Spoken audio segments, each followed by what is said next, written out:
pause on finishing up my UNT Molisons in the back, because first off, we have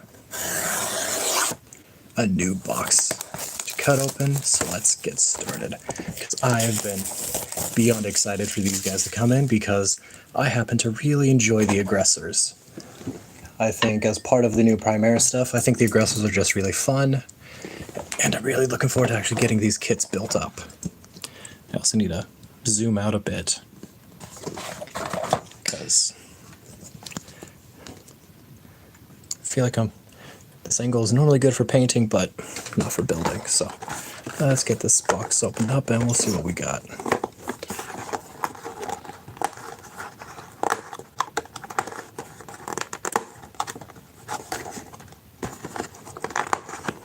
As I struggle to open the box. Good job, me.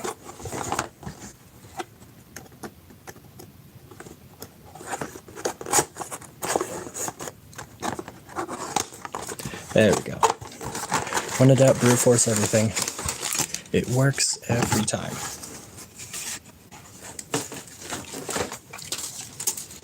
Okay.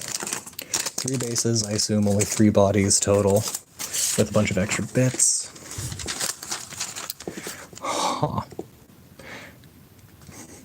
I'm gonna actually have to look up how to use these, because I've never actually learned how to use the decals before. Decals, whatever your preferred phrase for it is. But I kind of want to actually try them out sometime. I think it'd be cool.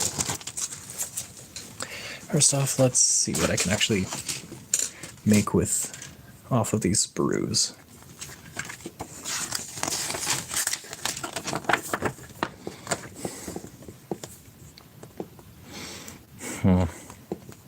Because my thought pattern right now with these is, this is a Salamander Successor chapter, so I definitely want somebody with the flame gauntlets, but I want the missile launchers, and for some reason you can't do missile launchers and flame weapons. So I'm going to go with Flamer, then with the actual rocket pods on top.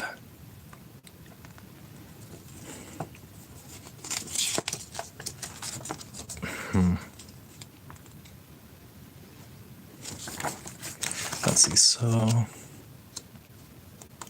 looking at body number 1, 4, 5, and 6. All right. The last time I tried actually building one of these, I did not use the right arms and legs, so I had to use a lot of milliputs to actually get the body fixed up right. So, gonna try to build these things correctly this time, just so that way I don't accidentally make any additional mistakes. Because I've already made enough mistakes when building these. Thank you kindly, Binge Meister. How you doing, man?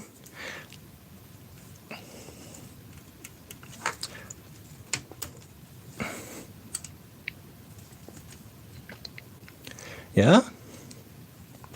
That's good to hear. Oh yeah? What made it long?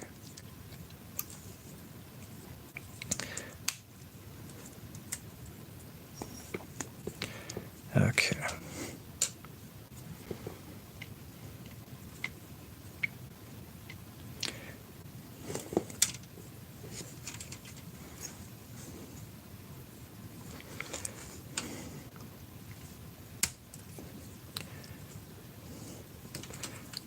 Ooh.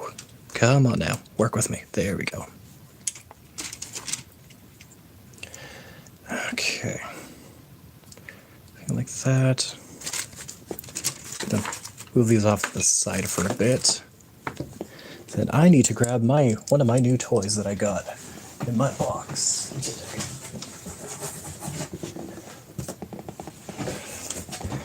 Because along with that, I also got some fancy new plastic glue.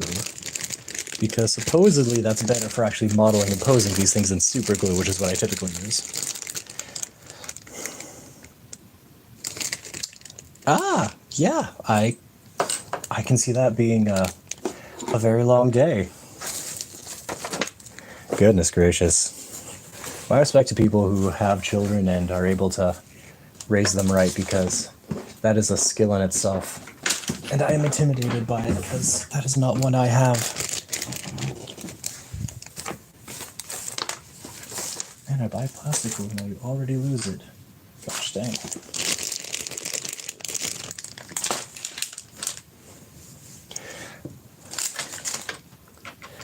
All right.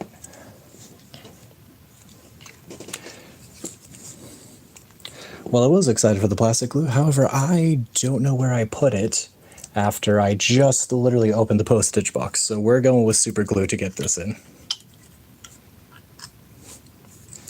Oh, ooh, yeah. I can see that being... Oh, goodness, man. I'm sorry, that already sounds like it's definitely a ordeal and a half to deal with.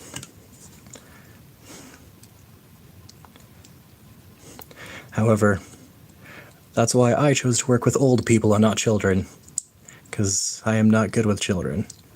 But old people I can kind of get on my side. Ah, no. Stop sticking to my fingers. Ah.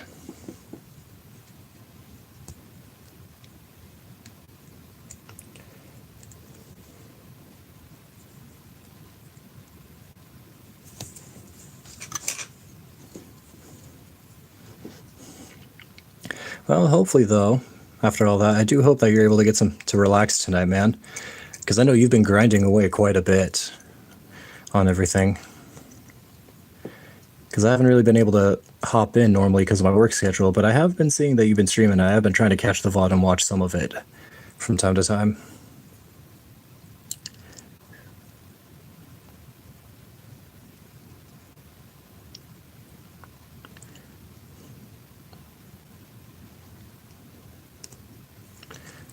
Okay.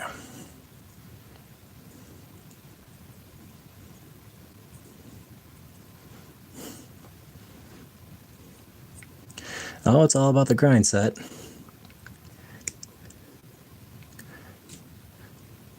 Work is never truly done. Just put off until tomorrow.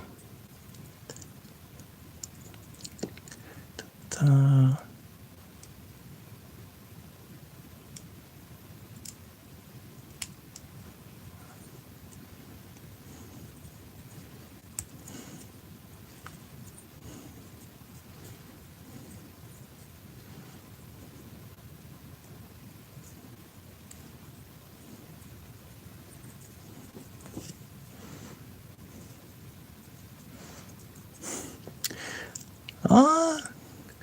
I mean,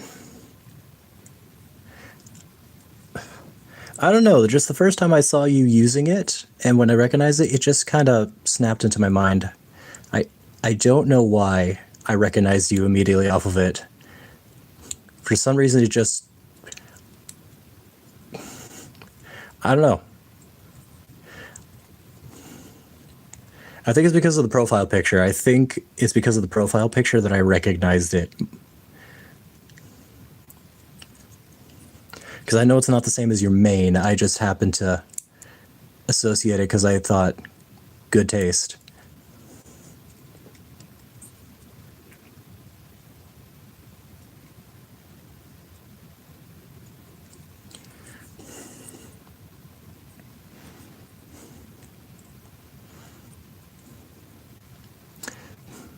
Yeah, I'd say so.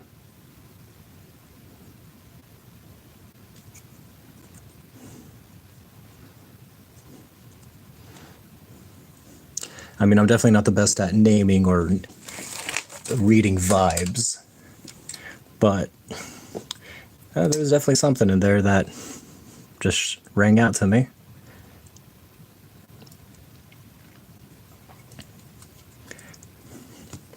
Okay.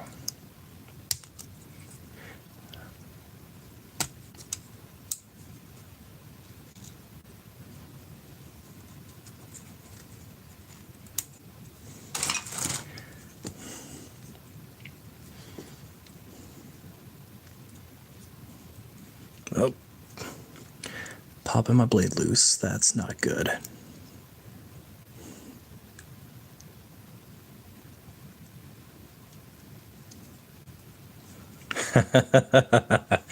That you are, that you are.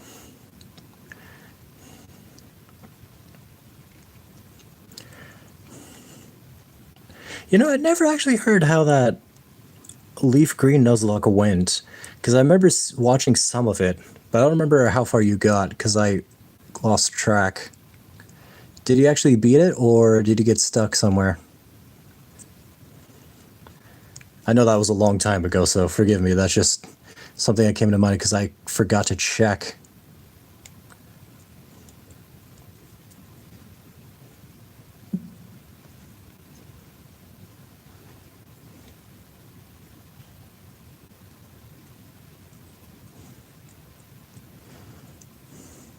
Really? Hey, congrats. What was the finishing team then?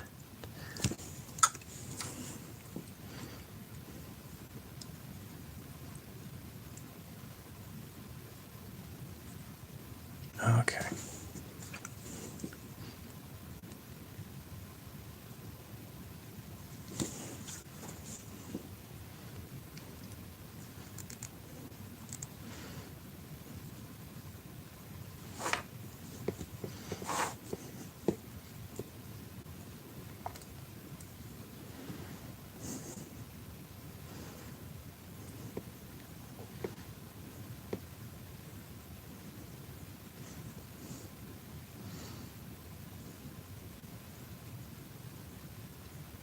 Oh, okay.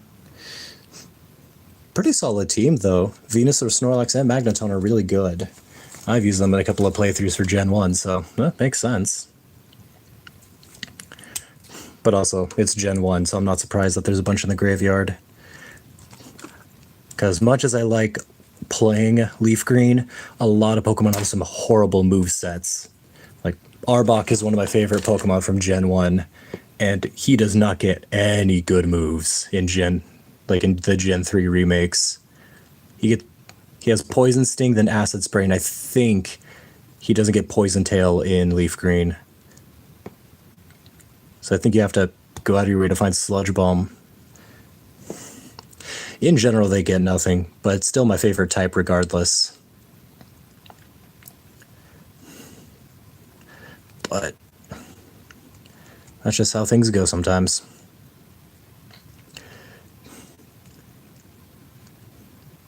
But that's why I find it fun, because I was doing a mono poison run on a ROM hack I found. Because they allowed monotypes from Gen 1 through 3 in a Gen 1 format playthrough. And I think on my team right now, I've got... My starter was a Tentacool. I then went to... I've got a female Nidoran, because I was going for Nidoqueen, because she's more of a tank. And definitely needed a tank on the team. Because I can't get a Gulpin or Swallow until late game. Yeah, basically. I think Golbat does get Poison Fang, which is like one of the better poison moves in the Gen 3 remakes, but he doesn't get a whole lot. And of course, I'm being biased myself. I'm going to say that he should definitely have gotten more. But later versions, Poison Guys got more, and that's all I'm excited for. Oh yeah, no. For the most part, I think the Poison type has always had good designs. Some I'm not the biggest fan of, like Trubbish. Trubbish is cute, but I don't like his evolution. I can see why people like it, but I'm definitely not the biggest fan. However, besides that, I do like just about every Poison type that they've made, because it's always had that extra detail that's always made them look good. And I appreciate it. Having these nubs is nice.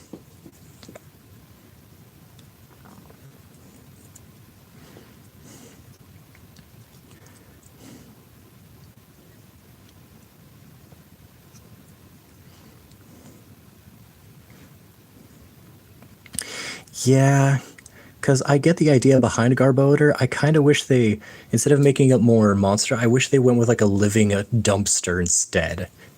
Like, make it if it was the first Poison Steel type that way, I would have been a lot more receptive to Garbodor.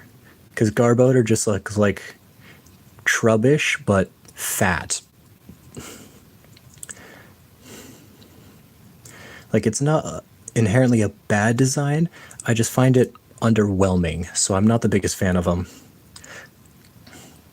Granted, my favorite poison types aren't exactly the most based. I love Swalot because Gulpin and Swalot are my favorite tanks to use in Gen 3. I just think they're funny because big mouth swallow everything. They're just goofy and I love them.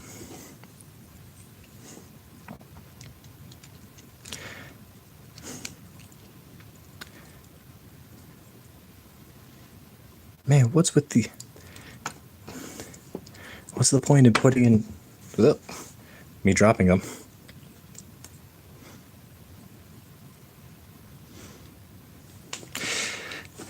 Yeah, Gen 5 really... There could have been some good stuff with Gen 5. There really could have. Because I see the potential in a lot of them. But I would agree, quite a few of Gen 5 just felt lazy with some of their designs. I don't think I have heard a full rant from you on it, though. I'd love to hear it sometime, though, because if you're going to go with the Gen 5 rant, I should go on my Gen 8 rant. Because my friend and I were talking for hours comparing Pokemon designs from different generations, and we went on Gen 8, because Gen 8 really just did not have that many good designs. Much as I wanted to like them, quite a few of them just weren't all that interesting.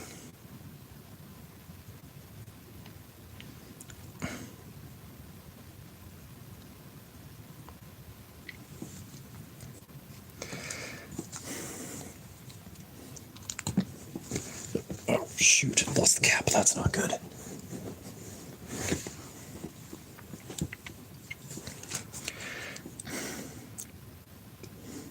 Yeah, I don't know. I think Gen 5 had a lot of good ideas. The story is really good, don't get me wrong, but some of the designs I just didn't... I really never fell in love with them. Like, Sock and Throw, I understand the idea behind them.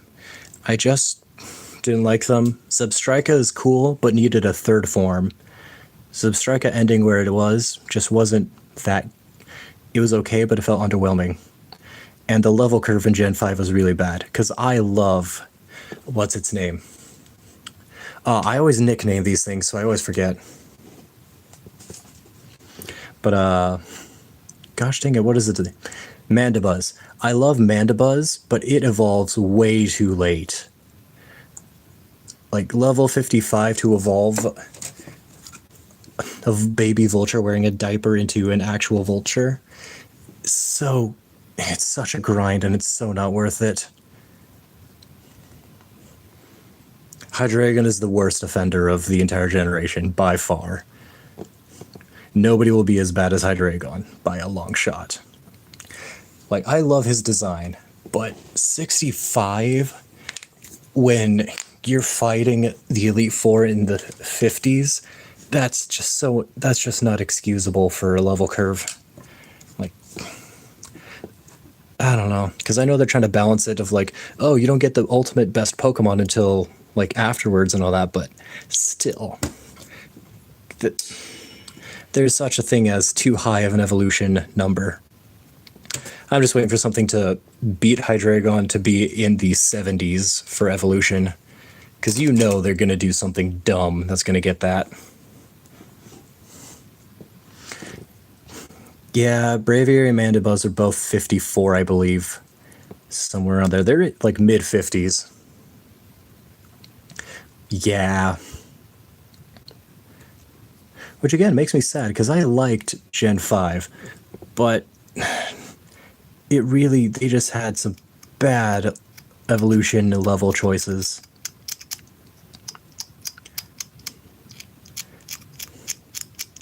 Not to mention I disliked the map design being a giant circle. But I think I'm also...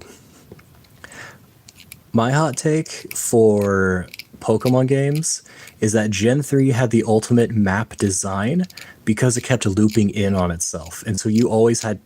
The world felt alive because you always had to go back. And there were multiple ways to walk back to certain areas. You never just walked to a new area and it was always connected to somewhere else. And I appreciated that a lot. Again, that's just my hot take, but I don't know how other people feel about it.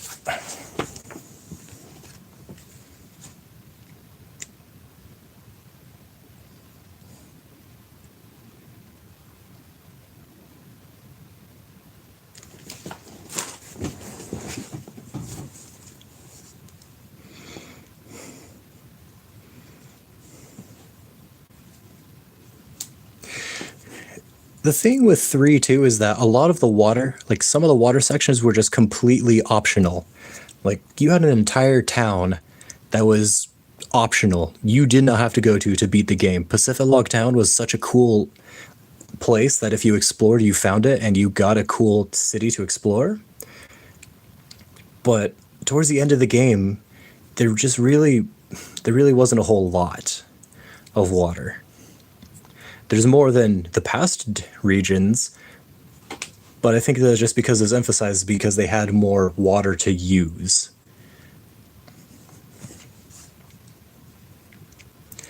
Yeah, the large patches near Setopolis would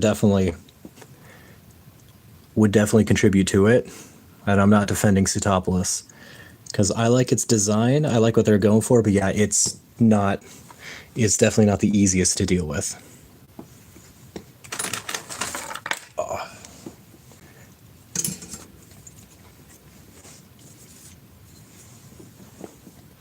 But the dive mechanic, I think, was one of the best that they've done. And so I definitely appreciated it a lot.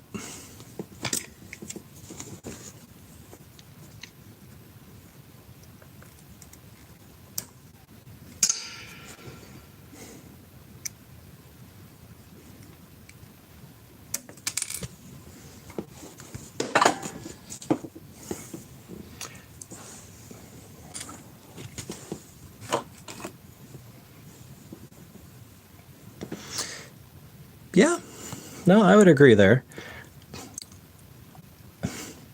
I would say Gen 3's biggest flaw is that people don't know, like a lot of people overlooked Steven as the final boss, similar to how you had, like if you played Emerald, then similar to how Gen 2 you had Red at the end of Mount Silver in the 80s, Steven was just in Meteor Falls with his champion team in the 80s. It's just most people never went there. Oh, absolutely. I loved diving in that generation. It felt fun and it felt rewarding. I just wish for as much as there is a lot of water as some say in that generation, I kind of wish there had been more opportunities to get other water types, because if you're going to do a playthrough with the water types, you don't get access to the cooler water types until like the very end of the game when you probably already have a dedicated water member on your team. You have access to Milotic earlier than you do to Clampearl and some of the other water types. Because Clampearl is all right. It's a trait evolution, so I'm not going to say, oh man, we're missing out because we never got Clampearl, like early on. Wrong shoulder?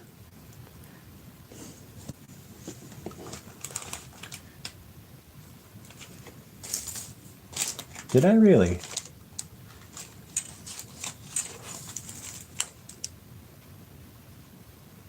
Okay. Oh, that's trippy. What the hell? Okay. Okay, so in my defense, I do see I did the wrong shoulder. You are right.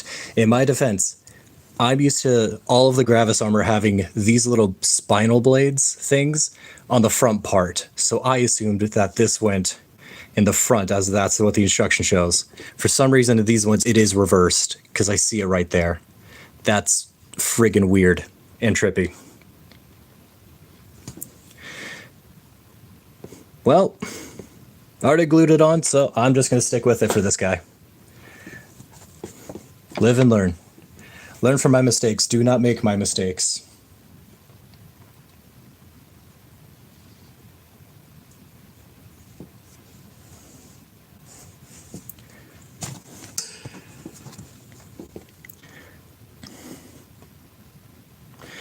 Nah, it's super glue. For mine, it's definitely set by now. If I just bought some plastic glue, which would have been easier to move it around with, but this stuff sets really fast. So with this guy, he's just going to be wrong. But that's just how it goes for me. I will make a mistake and I will use it as an example so others do not make the same mistake as me.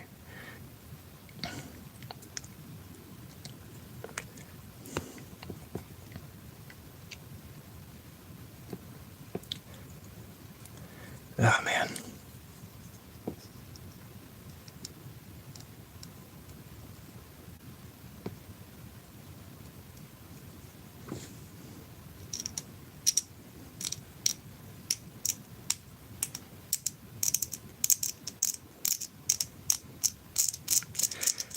Oh, yeah. So if you want to see an oof moment, 1 second, let me bring back someone.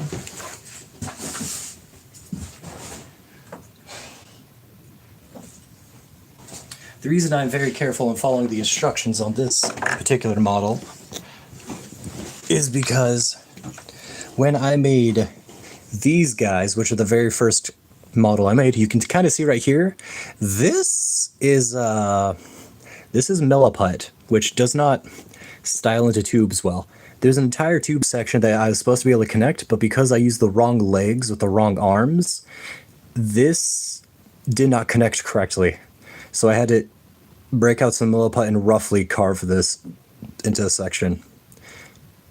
This was not intentional, but it was the first mistake I ever made on building the model wrong. I have since learned from my mistake.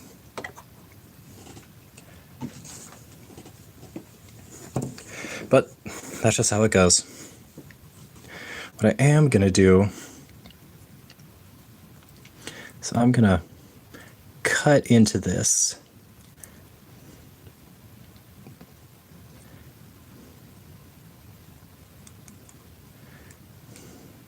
Because I want to put some weathering on this guy's shoulder.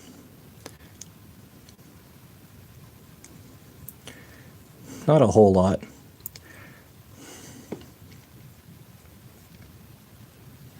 But just enough.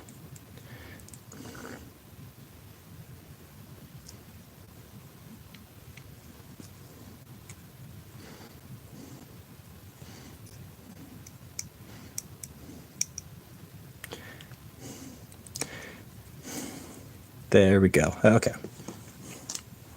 Because what I want to do is I want to have it so that it looks like this guy had his shoulder partially torn off by a power sword or a power weapon just cleaving through it. Just because if I already made a mistake, I'm going to draw people to a different detail.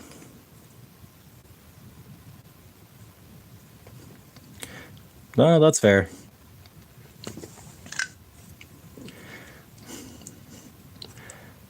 There is wisdom in that. However,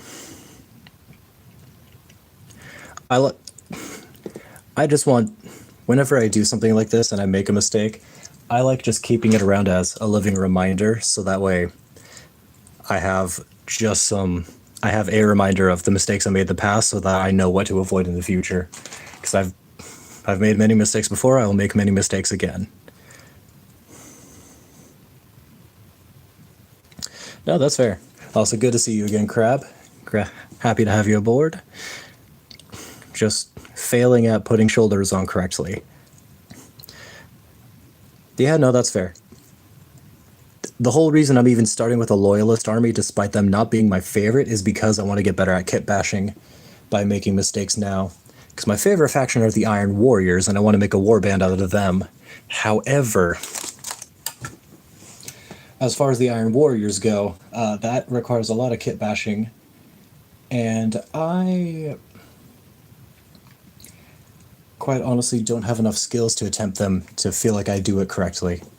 So I'm approaching it very cautiously for now. Now, how do I want to go about this part?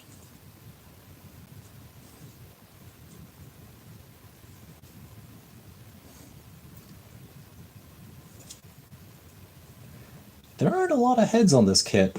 I'm just realizing this.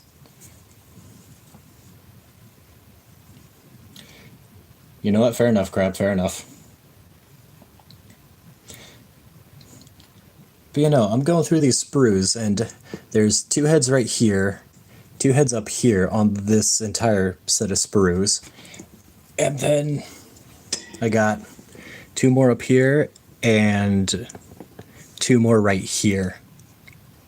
So there's not a lot of heads on this set, which is hilarious considering the fact that the Eradicators have, like, on my first one, the Eradicators had an entire section up here for different faces, a couple extra down here, and then there's more on the other sprue, which I want a specific head that I saw earlier on this one, because there was a fancy one with some extra scopes on it that I wanted to use. Because sure, aggressors are less tactical and more on the front line. Oh, word?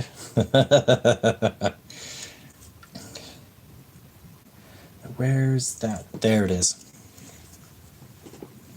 The head I wanted to use is this guy with the extra scope right there.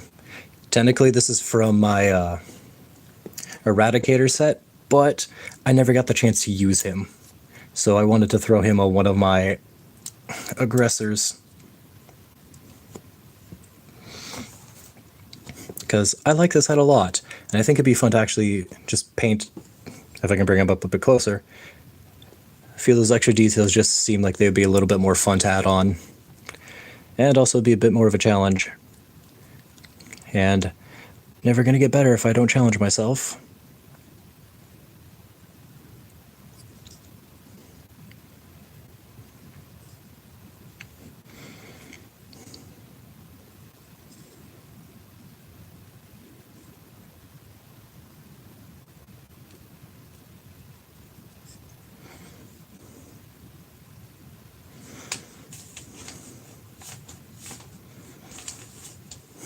You know what? That's fair. That is very fair. I will make sure to take that advice.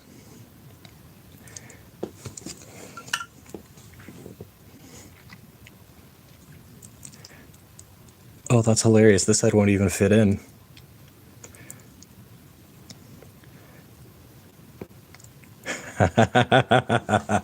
All right. All right. Well, Roosh, it seems that I am going to be taking your advice immediately. Okay, yeah. Necrons are a good faction. I've got a friend who said that his favorite faction were the Necrons. I think they're a cool faction. I just wanted to do Space Marines first. No, that's fair. I got into Warhammer back in 2020, and all I did was read books, and I played. The first video game I got was Battle Sister on the Oculus Quest, which was a really fun virtual reality game. I liked it a lot. And it led to me really loving the Sisters of Battle as a faction. Oh. Just dropping my head. Don't mind me. Oh my goodness, that's hilarious. It's so cramped in there.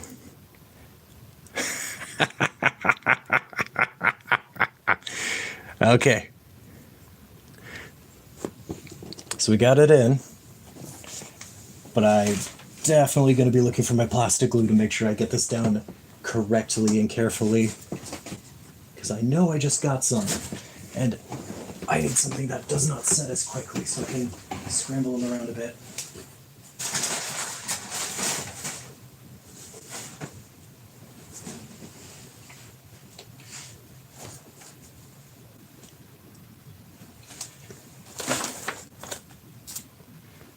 Which now begs the question, where did it disappear to? Because that plastic glue is a very large bottle.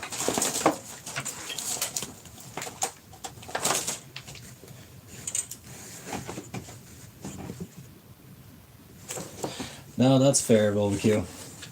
I've spent many years playing not playing Warhammer, playing D&D, that I was gonna get absorbed into Warhammer pretty quickly. Everybody who knows me knows that it wasn't gonna take me very long. It's to the point where if my PC worked, I would be streaming Rogue Trader because I love that game a lot.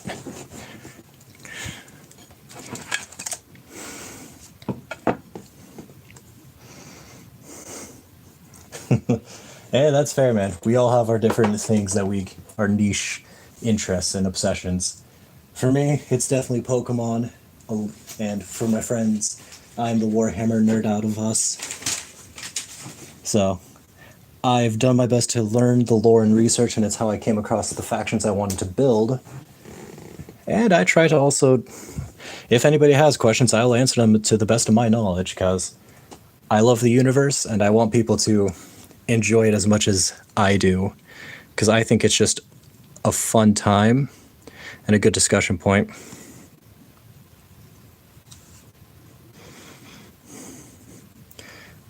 Yeah, basically, that's true. Transformers had a collab with the Supreme brand. That is not something I expected.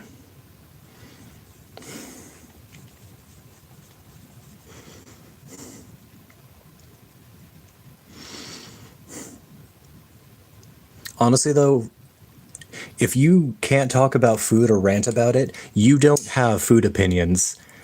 Because I will tell you, my food hot takes any day of the week, because I have quite a few.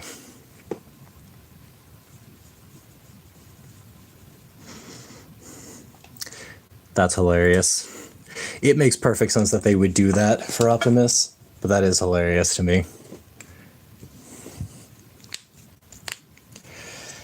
Okay, so got him. I think with this guy, I want to build him. How do I want to build?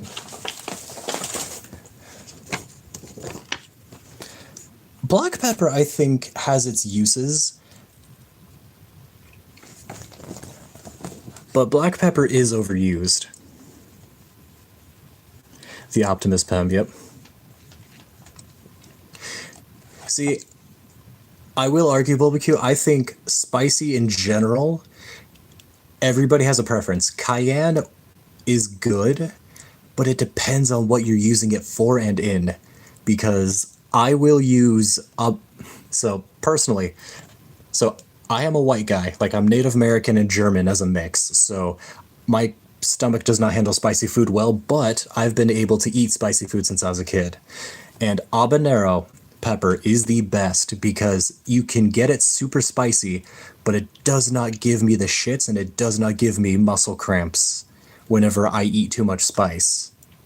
So personally, cayenne is good, but I will swear by habanero in either flakes or in habanero salt because it does not mess with your stomach, and so I call it the superior version.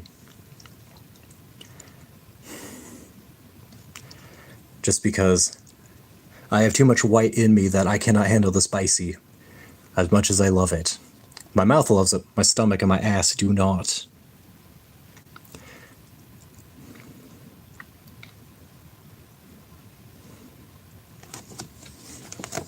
But I definitely say cayenne is good. Black pepper I think is overused, only because not a lot of people actually use spice outside of salt and pepper. And if all you use is salt and pepper, that's fine, but you can use more. You know what, that's fair. That is fair. Let's see. I think I'm gonna make this guy... I think I'm gonna give him the flame weapons, if I can. Because it looks like this guy's all storm.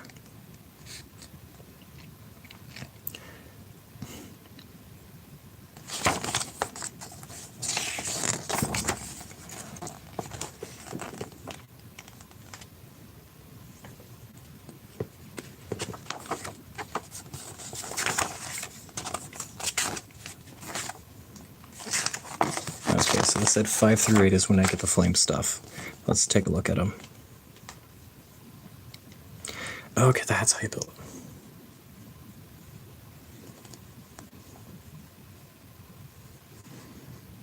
That's always a good way to do it, Rosha. That is a good way to do it.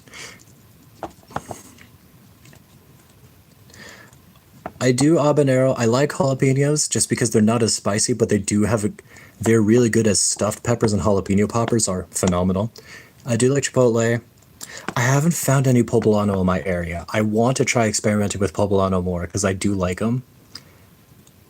Let's see. 29 and 30. Okay. Yeah, I just haven't found any poblano in my area to experiment with because I definitely want to experiment with those more because I like them. Oh, that's the wrong spruce set.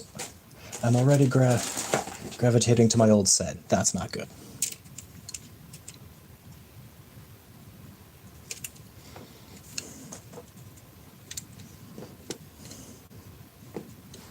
Ah, there we go. That's always a fun time. Let's see.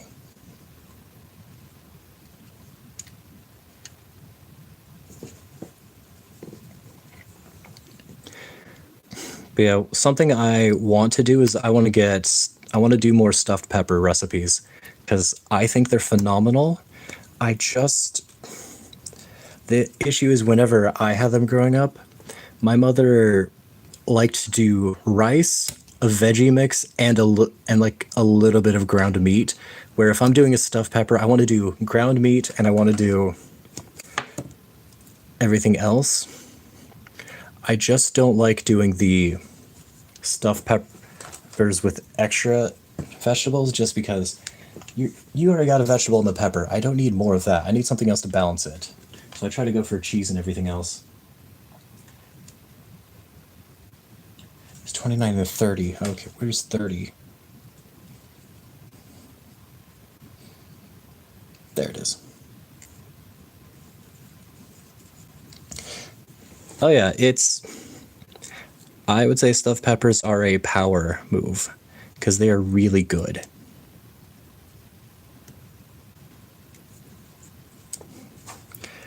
But they also store well, so it's easy to make a bunch and then meal prep with them. So I like them a lot. It's just there's a ratio between meat, cheese, and pepper along with rice.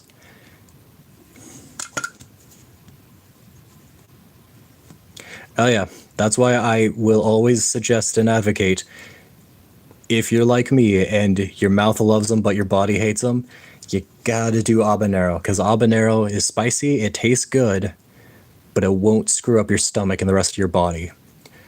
I mean, you're still gonna get spicy shits, but you're not gonna have a stomach ache if you eat too much spice.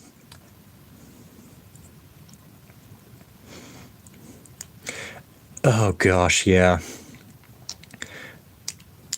Now, recently my grandfather's been having me help him build an enclosure for the garden, so that way with the deer don't eat our raised beds, because we try to grow some of our own vegetables.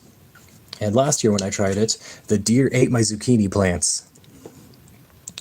Which I am impressed, because sure, I like zucchini too, but I didn't expect the deer to eat them of all things. So we're building up an enclosure and getting some chicken wire in so that way we don't have to worry about it this year.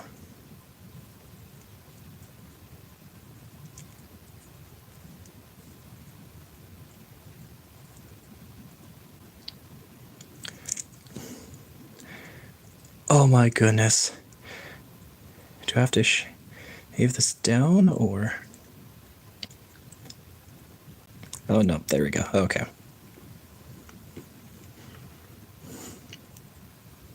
That seems wrong.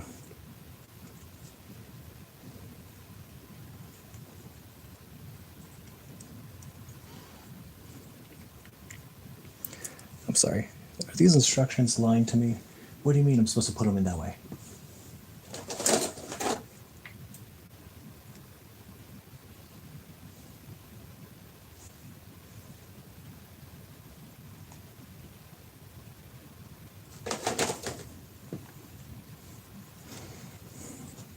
Oh yeah. With potatoes, soil is optional,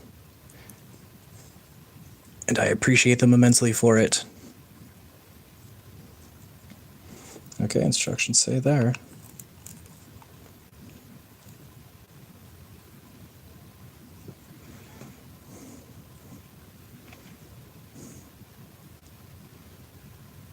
Oh, goodness.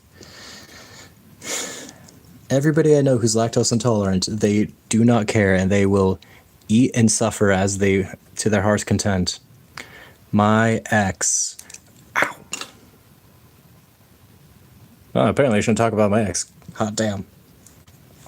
But she was lactose intolerant, and she ate cheese and milk, and every time I just walk up to her afterward, I'm like, all right, just let me know when your stomach hurts, and I'll help you lie down a bit. We would always cuddle and just take things slow once she ended up messing up her stomach, because she would do it every time. I was just like, we can get something that doesn't agitate you. We can always do that. She goes, no, I will not betray the cheese. Like, if she and I were still dating when I first saw the TikTok shirt, the horrors persist, but I remain loyal to the cheese, is easily a shirt I would have gone for her. Yep, I had potatoes grow in my closet because I forgot them years ago. I'm like, oh, shit. I wasn't expecting that.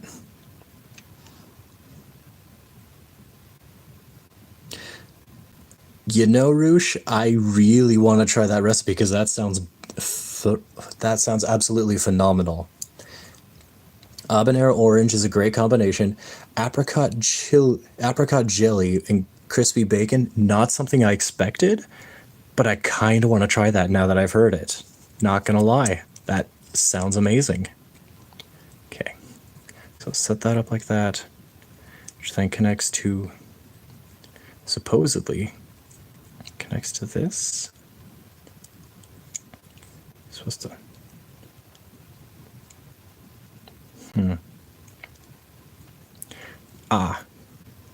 So it locks in like that. Okay, I'm starting to see a bit more now.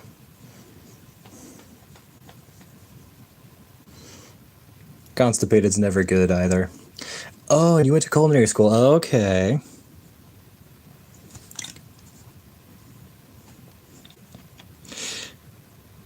Honestly, it's kind of difficult to get the ratio just right with rice because people love different amounts of rice. Like, if you throw a giant pot of rice in front of me, like we're in a Polynesian restaurant, I will absolutely demolish it.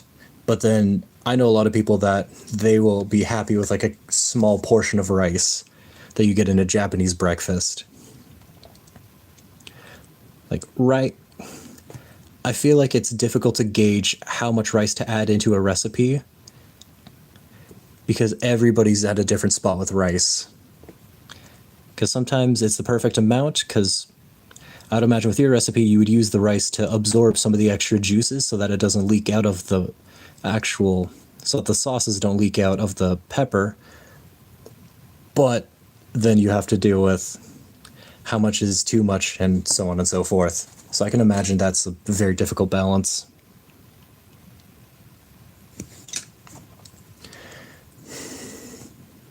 I would agree.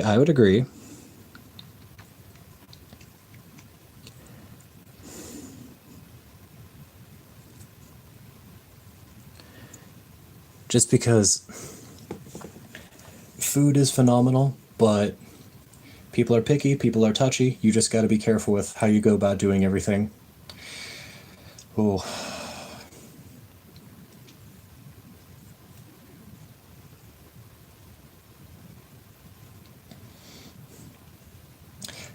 Oh gosh, cauliflower rice? Aw, come on. I understand why people like it. Don't get me wrong, I do. But I don't know about mixing cauliflower rice in there. That's just weird, in my opinion.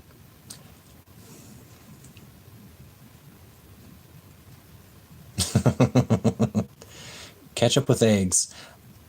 Yeah, I don't do ketchup with eggs either. I know a lot of people do. I don't fuck with that. I understand why people like ketchup with eggs. To a degree, to an extent I kind of get it. But I don't for the most part. Like if I'm doing anything with eggs, it's going to be Tabasco sauce. Just because then there's a little bit of kick, but it's not. I don't know. I also don't like ketchup because there's too much sugar in it. That's kind of like an. That's one of my. I guess that's one of my eco-terrorist kind of hot takes. Is I think ketchup is too sugary, so I don't like using it unless if I'm eating something that's outside of there. 22 and 27. Okay, 22, 27. Ah.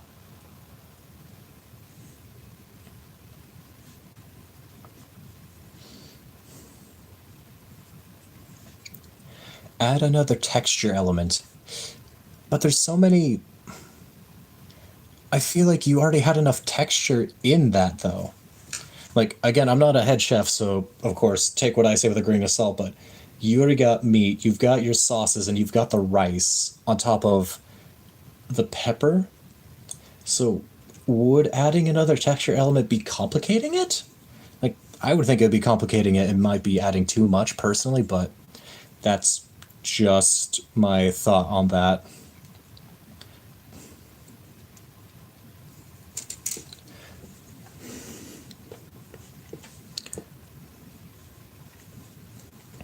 No, that's true. That's true. Hot dogs and burgers, I definitely use ketchup on. Never use ketchup on potatoes. That is not a road I have ever tread.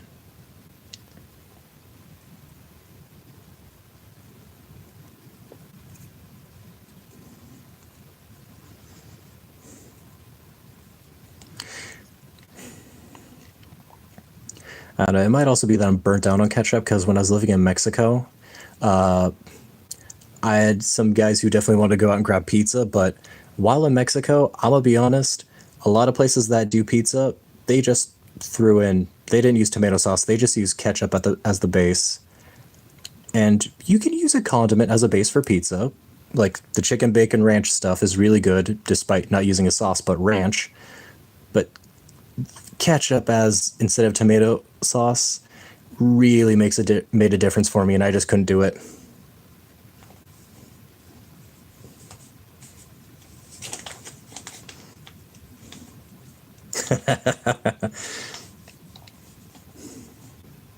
Oh, gotcha. I will say I like the idea of black beans more. I see the vision, and I do like the vision.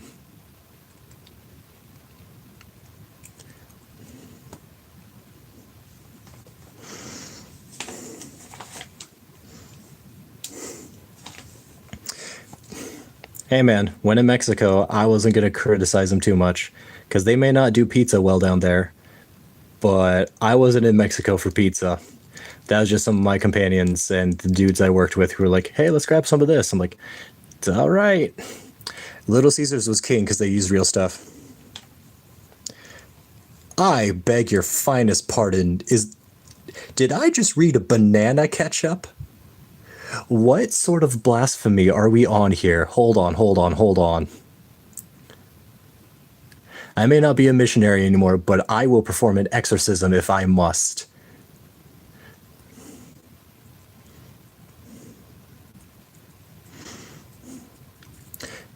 You know, if you like the taste of ranch, you can use it. I'm not the biggest fan of ranch, but I do like a good barbecue chicken pizza, and that uses ranch on it. So I see the vision.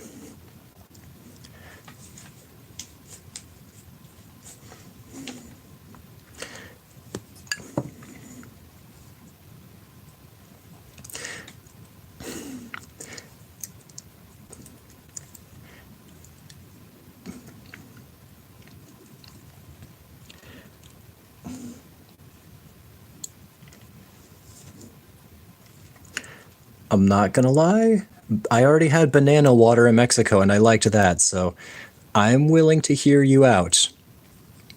But just know there's a difference between me hearing you out and me agreeing with you. There is a limit here. Because I've never heard of banana ketchup until now, and that definitely sounds odd. I'd be willing to give it a shot because I will try any and all food. However,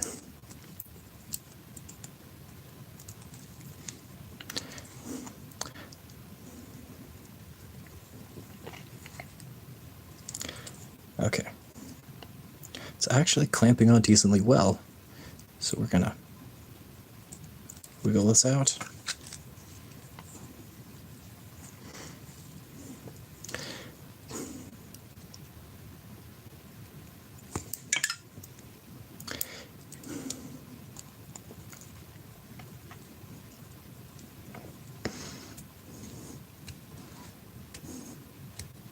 You know what? That's fair. That is fair. I can have and will try anything. However, I will tell people that if I don't like something ahead of time, I'm just going to tell them, hey, I'm not normally a big fan of this. I'm going to give it a shot because you're telling me to give it a shot. But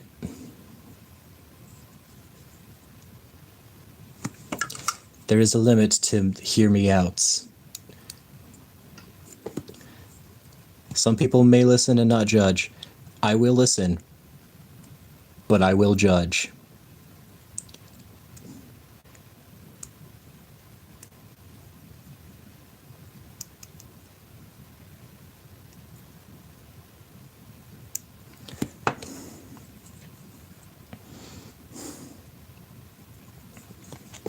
Okay.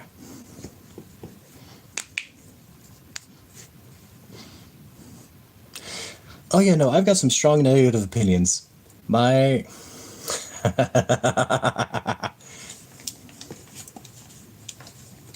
No, durian is disgusting. I've tried it, and I fully back you up on that one, Rouge. Durian is disgusting, and I cannot defend it. Octopus, however, barbecue.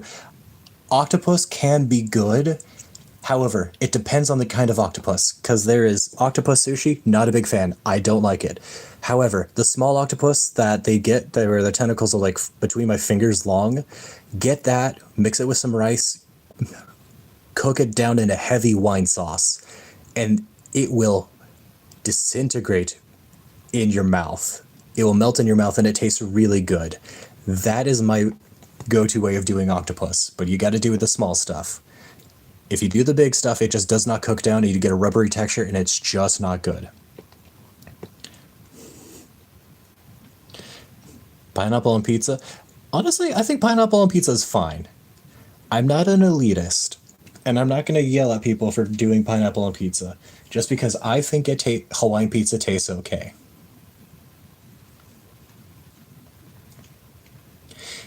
Yeah, again, like when I was living in Mexico, I went to a seafood restaurant and they did like this super fancy cuisine. And so the octopus tentacles were like my fingernail long or like from here to here long, but it was mixed in and it was cooked super down in a wine sauce. And it worked really well because it made everything soft and you just chewed right through it. That I agree with you there, bro. BQ. I agree with you there.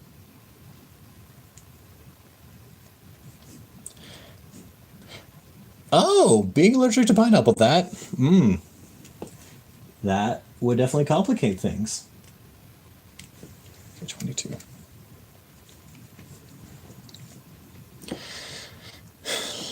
I think pineapple on pizza is fine. I understand why people don't like it, don't get me wrong, but I think it's okay.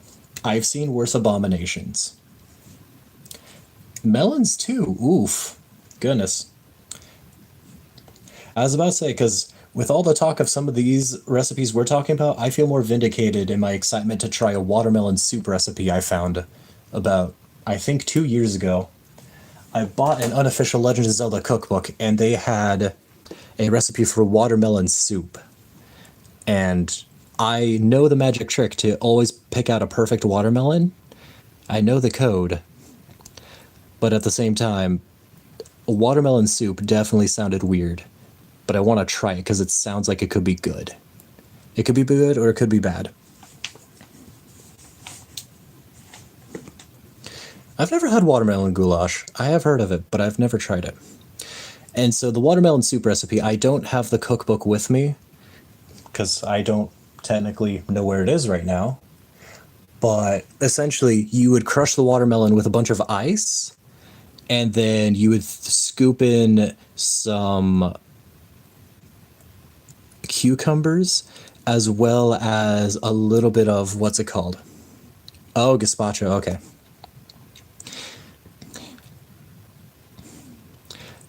But you scoop in some radishes and some cucumbers. It's supposed to be a cold soup that you have during summer to cool off. It's a recipe that I found and I've wanted to try for the longest time because that just sounds like it either goes really good or really bad, and I can't say it.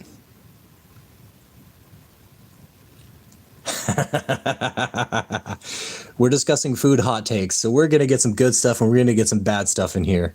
We're going to talk about everything. Because there's one thing that I have never been able to get over, and I've tried it every time people have offered me it, and that is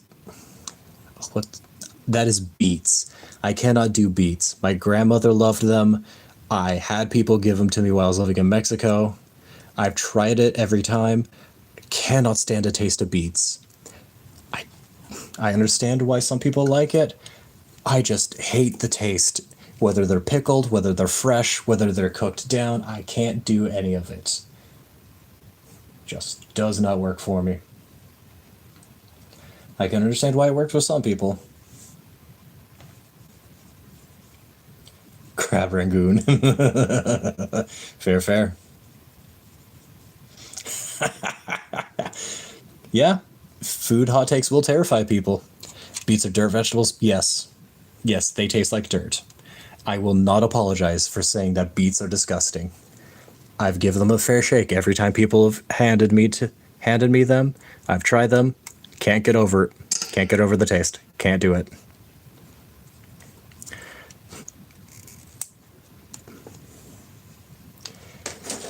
Okay, Michael Jackson, maybe I'll try it. However, I don't think I can show the beats how funky or that my fight is strong. Because I do believe it doesn't matter who's wrong or right here. Beet sugar is fine. However, beet sugar doesn't really taste like beets whenever people have used it. Granted, I've never thought or tried looking for the taste whenever I've heard it either.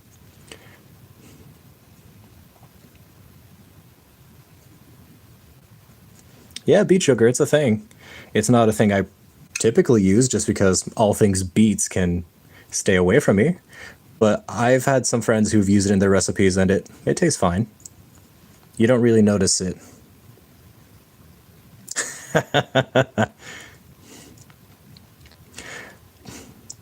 I play D&D with two people who will nonstop shout out puns, one after the other. And they don't even play bard characters. So I am used to rolling with the puns in every way, shape, and form.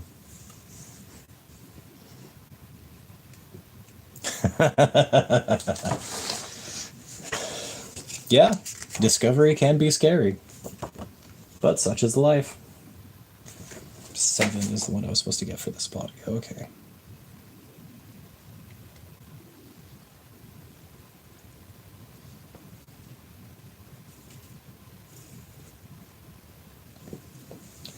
Where is that sprue?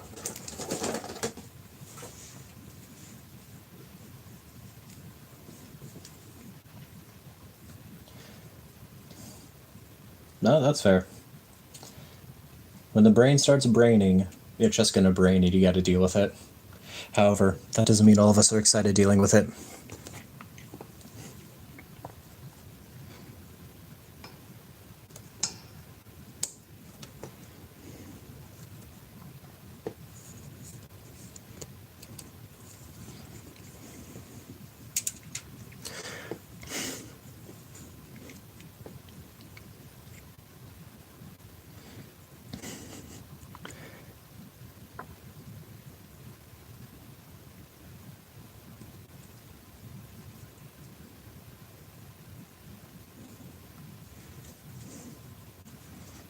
Oh gosh, I am so sorry to hear that, Bulbacue. Oh no. Oh no, no.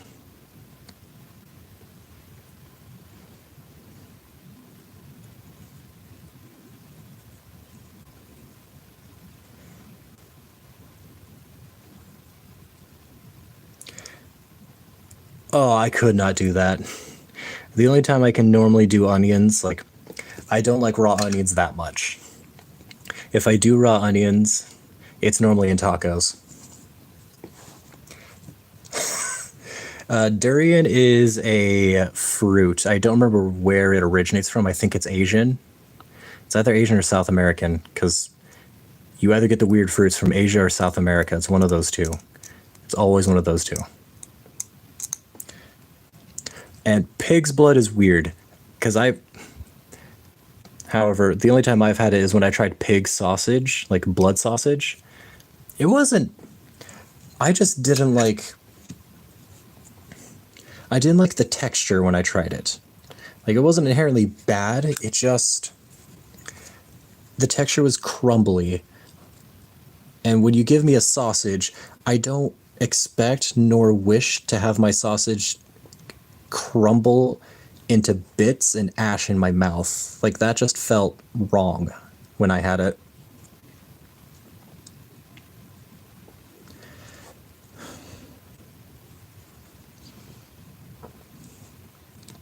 I can already see that is going to be a hell of a lot of detail to fixate on. That's going to be fun. Okay, so Darian is Asian, though. Okay. I could not remember for the life of me.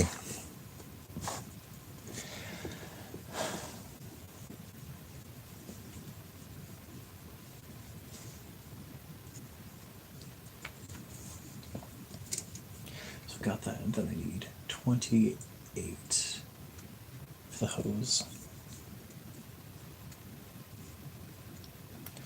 Wait.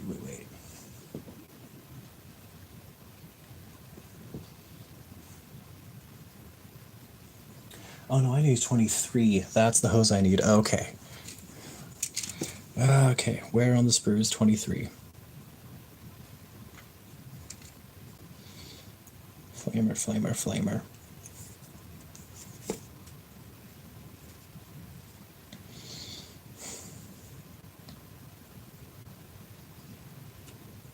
There it is. Okay.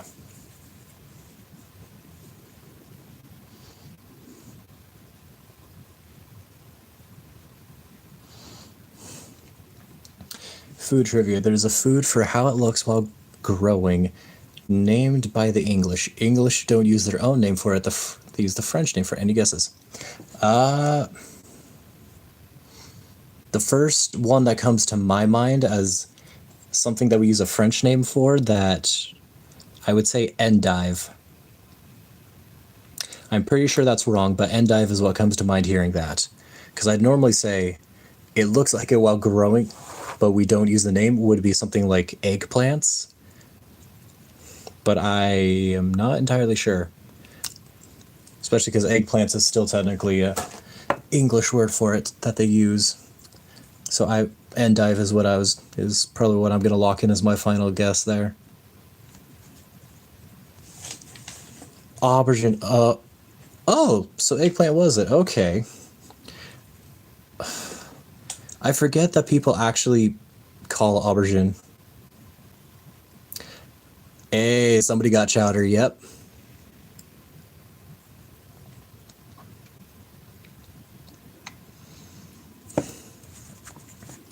Okay.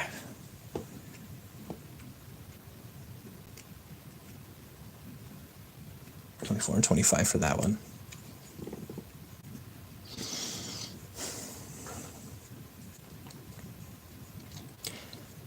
But yeah, no, hilariously enough, I will admit to when I was a kid, I was very interested in learning about cooking because I watched Chowder growing up.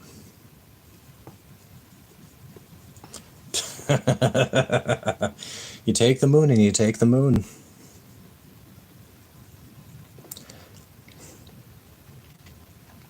That's the thing I always liked about eggplant. Because it does look like an egg when you grow it, The only problem is it turns purple when it gets ripe, and so it looks different then. And of course, fewer and fewer people actually grow their own vegetables nowadays, so few people are actually going to know what it looks like. Or I should say, the common person isn't going to know what it looks like off rip, just because that's not an everyday thing that you see anymore. However, I am also of the opinion that everybody should garden, just because it teaches you a lot about food.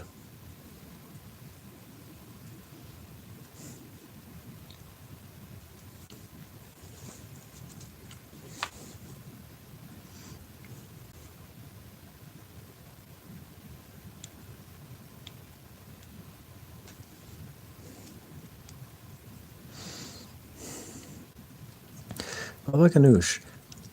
I know the name. I cannot say if I've had that yet or not. I'll have to add it to my list to make sure. Fair, fair, crab. Really? They would can them while they're still white. Okay. I did not know that.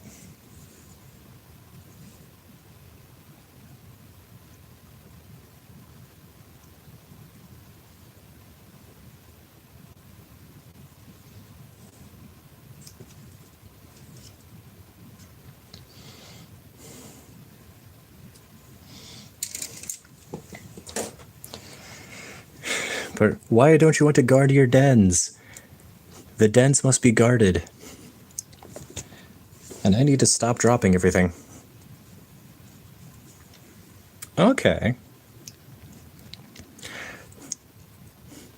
I want to get more Mediterranean recipes, because Mediterranean, especially closer towards the Middle East, I like how they combine spices and vegetables. You still buy them though.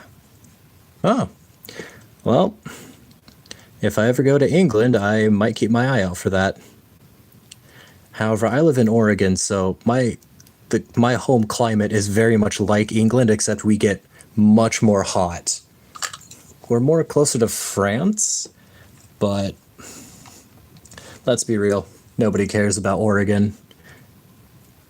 Even Oregonians don't care about Oregon. That's why we got overrun by Portland.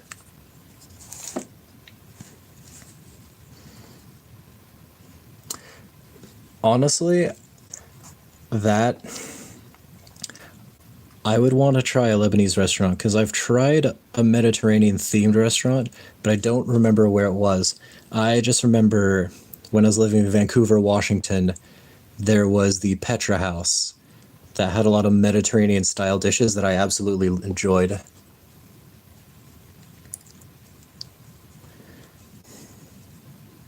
Maybe Idaho. I wish. If Oregon was that cool, that would be awesome. I love my home state, but the best thing we ever did as a state was blow up a whale.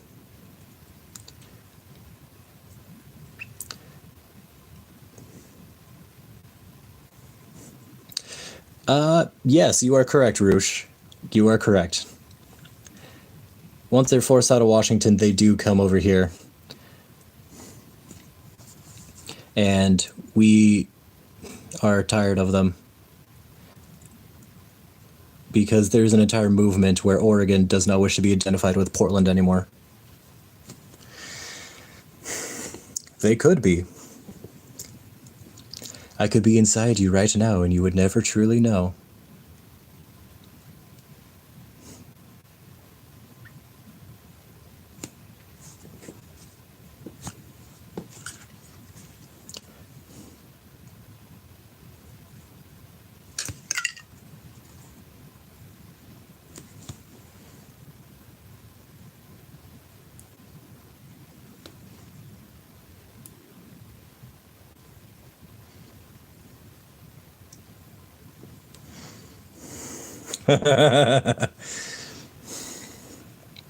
Greater Idaho is stalled at the moment, and it's because they're trying to figure out how the economy is going to work. And also because a lot of people are on board with it.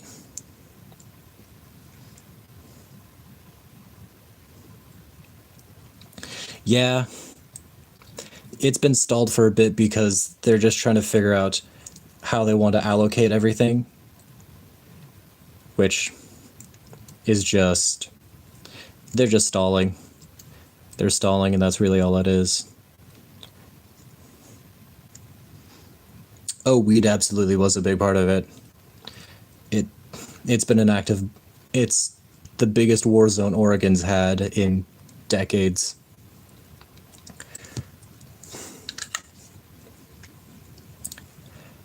At this point, Crab, I will just admit, I do not question the power level of fanfic writers. I've dated a fanfic writer and reader, and I know that they are a force that cannot be trifled with. I will never fully eradicate or be rid of them. They will always find their way into everywhere they go.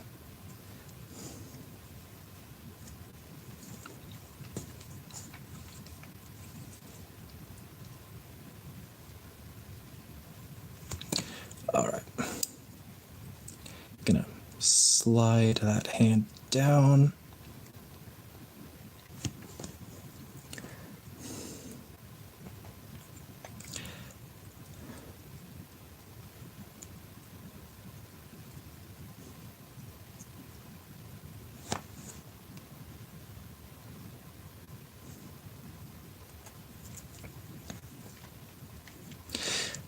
Yeah, I hope California failed in Washington.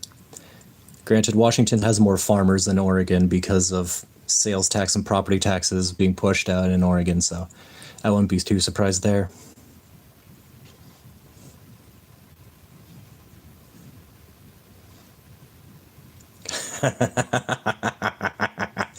As one should have. As one should have. Fanfic writers will go places I would never dare go in my life.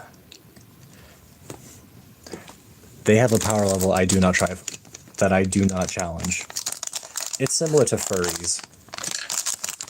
Furries just go places I can't follow, and to have the endurance to go there, I just can't. I won't be able to handle it. Okay. So he stands fairly okay. I'm gonna have to get some rocks later to build him up. Yeah. Yeah. No, for sure. That is absolutely it.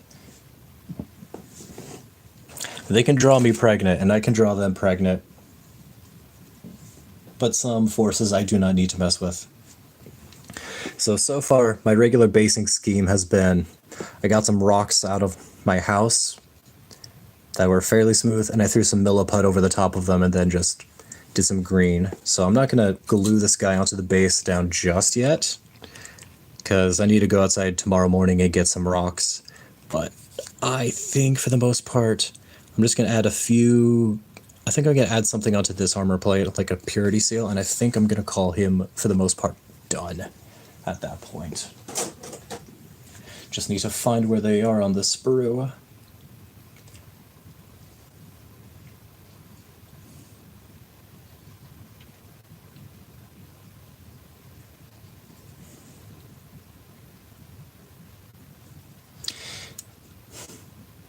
Absolutely, Roosh, absolutely. I just do not challenge them. I acknowledge that they're there. I acknowledge that they're here. And I cannot challenge that power.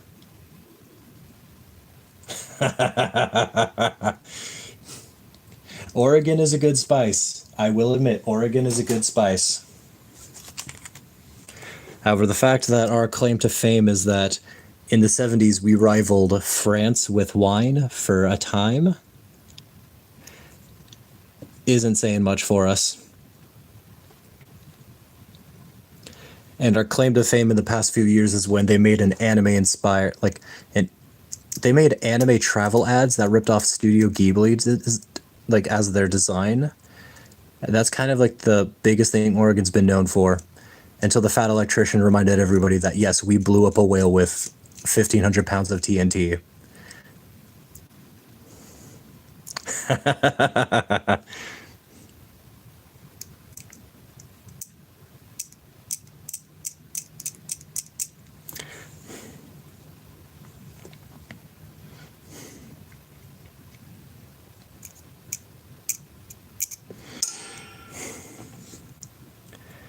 Inspiration comes and goes for us all. Some days we have it, some days we don't. Just depends on how things are going.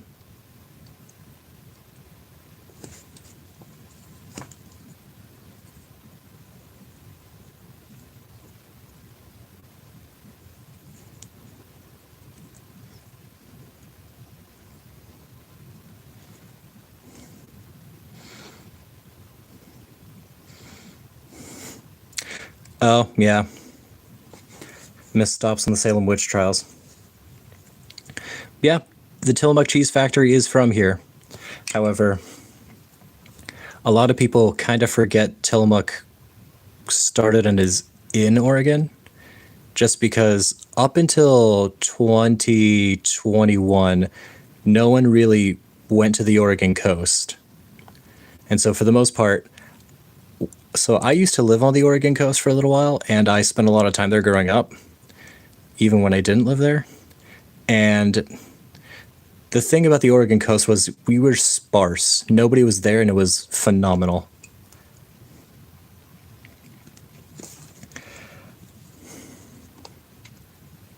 However, when the pandemic happened and the lockdowns happened in 2020, Portland discovered the Oregon coast, and it's been so over since then. Because the Oregon coast is cold, windy, and rainy. However, if you're like me and you grew up with that, cold, windy, and rainy is just home. And I loved it because nobody was there. Because when you want to go to the beach, nobody wants to go to the cold, rainy beach with hail. However, now everybody's discovered it and going. It's so overcrowded, you can't find parking for anywhere. You used to be able to find parking and walk through an entire town and you'd be fine. Well, I've lived in two of the areas, like of the major areas in Oregon. Because within Oregon, you have the coastal range, the valley, and eastern Oregon. And all three have their separate cultures, and then there's Portland at the top, which makes us all look bad. That's the general gist of Oregon in a nutshell.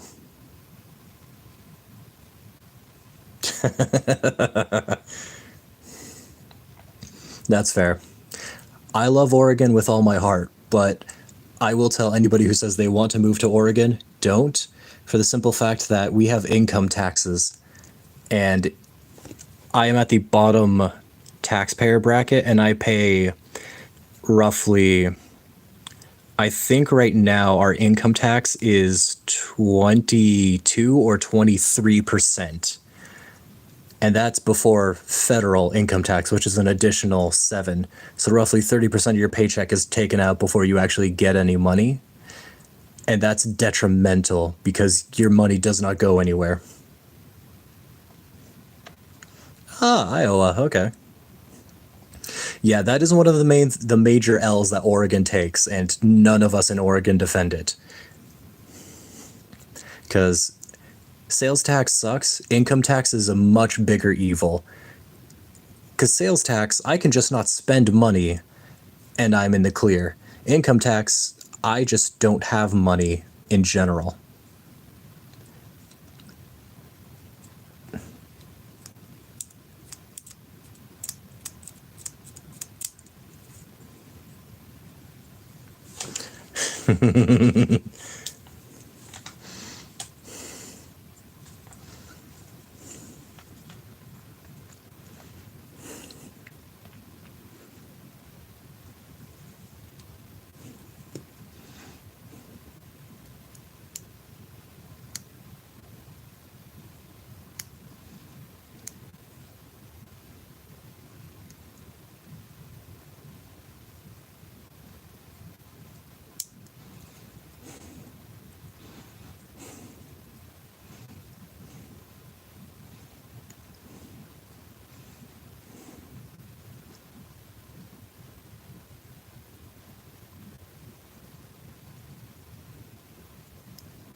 beautiful and cold. I do like it.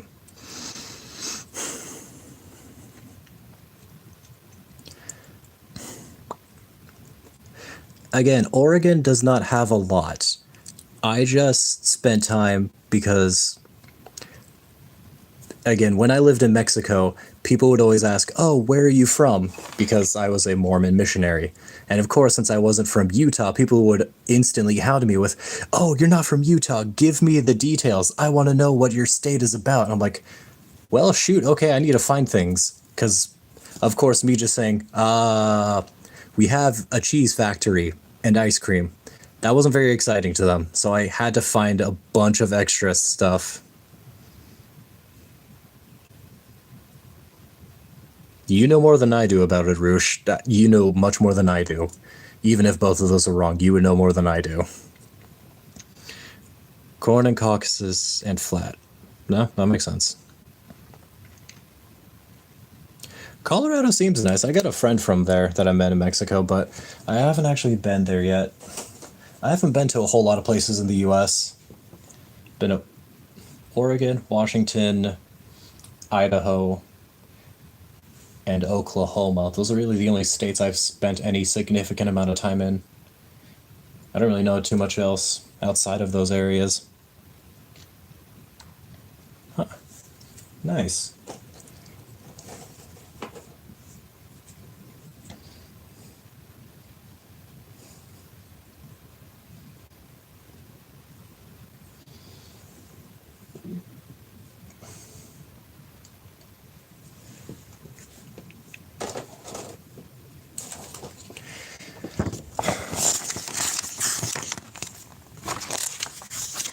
I'm a West Coast boy. Raised on the West Coast, and I am cringe for part of it, but that's just where I'm from. But I enjoy the West Coast, despite our faults. We have some good moments. Some, not many, but we do have some. Let's see what that said.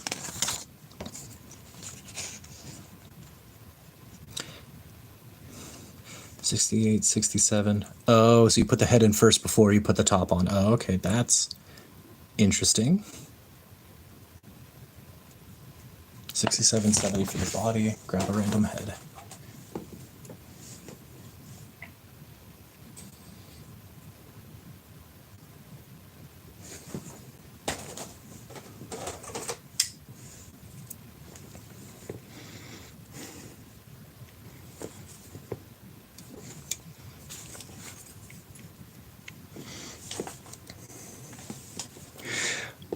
Depends on the area you're in.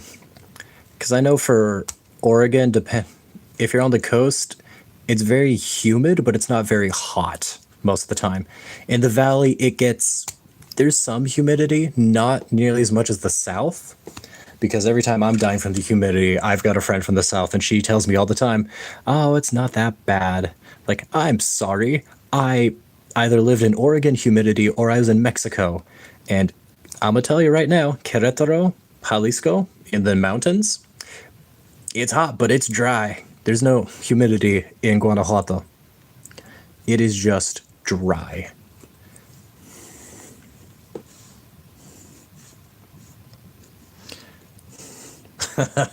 I'm sure, Arush, I'm sure. Just like you're not Alfarius.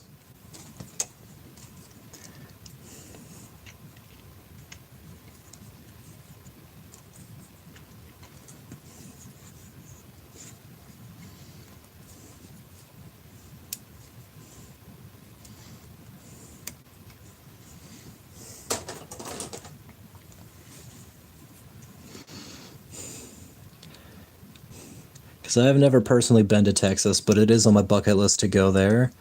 Just because every time I've heard anybody going to Texas, they always tell me they had a great time. But I was also part of I was raised in Oregon and Washington with the farming community. And so there's like, yeah, no, Texas just, if you like redneck fuckery, you're going to enjoy it down there. And that's kind of just what I'm hoping for.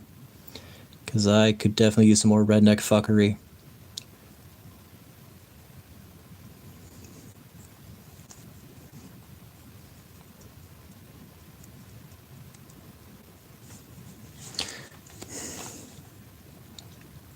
Yeah, I don't do well with heat as much as I like. Humid heat kills me. If it's hot but it's dry, I can take that just fine.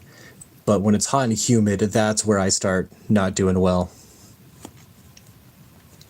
And I don't know if I want to go to every state.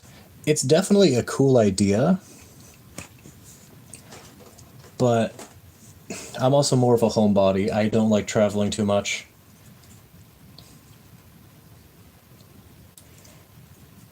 I think travel is fine every once in a while, but I have my limits as well.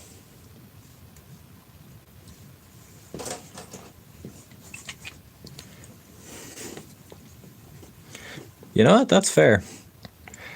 Because the only family I have that's near that area is in Oklahoma, and the relative I know from Oklahoma grew up as a moonshiner. So,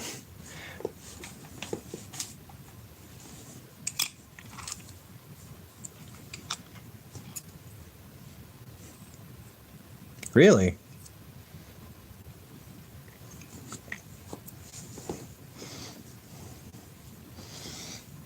I don't know about that crap. There has to be something. Maybe not a whole lot, but I think there's definitely something that you can get up to in that area.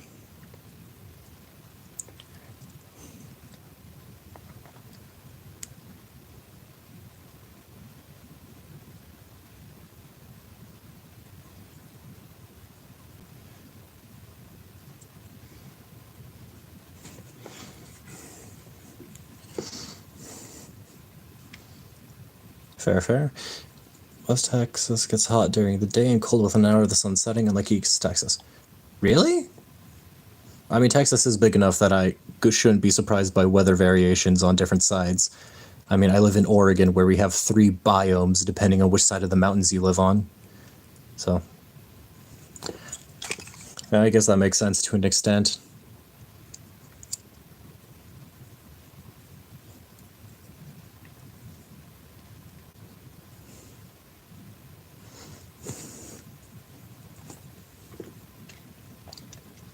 But I don't know.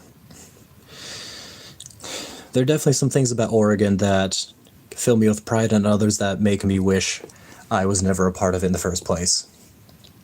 Like, for example, a few years back, I I grew up reading and reading the Redwall book series.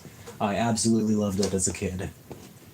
But one thing that I did not expect that happened is a small development group in Portland somehow got the rights to make a Redwall video game.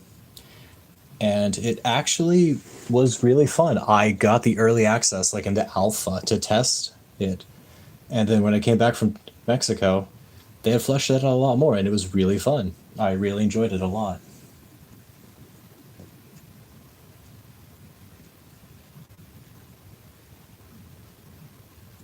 71, 72. Cornfield, cornfield, cornfield. Ah, fair, fair. If it's all cornfields, then there's definitely something to see. Maybe not super scenic, but there's something. Please recommend. If it's next, go to Hamilton Pool. That does sound nice, Roosh, actually. I do like that a lot.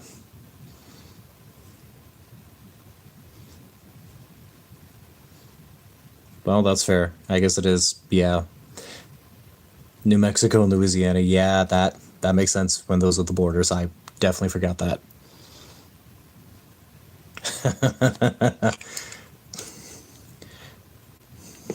Skulls for the skull throne, blood for the blood god, milk for the cornflakes. Gotta have it all down there.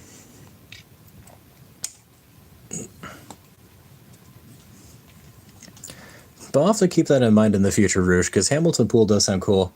It reminds me of Opal Creek up in Oregon.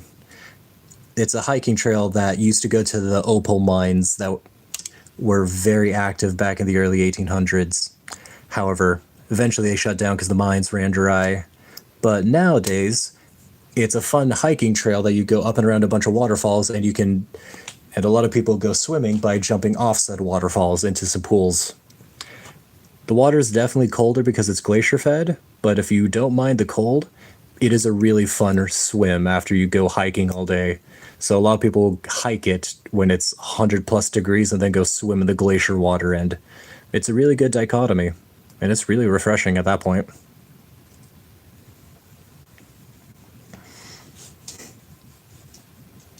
Oh yeah, opal mines were very. Oregon had a lot of just raw materials, so just about a lot happened here just because we had materials. Like the fur trading companies with the Hudson's Bay Company, the beaver almost went extinct in Oregon because of how many beaver pelts were being trapped. That's the word I'm looking for. People are just trapping beavers way too much. But yeah, we had opal mines. We have, yeah, it is Arkansas. So I I will back you up there. But yeah, no, the opal mines aren't that like Opal Creek is been mined to death, so you don't find anything over there. But you do have a good hike that just you can just jump off some waterfalls and swim around in the wading pools underneath in the middle of the woods in the forest. So it's scenic and it's nice for camping, but you're not getting many materials out of there. We also used to have a lot of gold mines, and we have, I think Oregon has the most ghost towns that are still up and around that you can visit. Because the ghost towns in Oregon are still there in Eastern Oregon, where we had a bunch of mines pop up and die within a few years.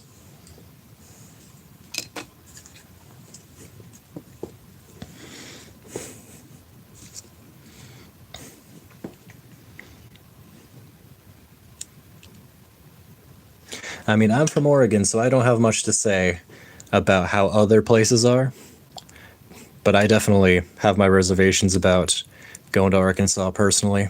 Oh gosh, dang it.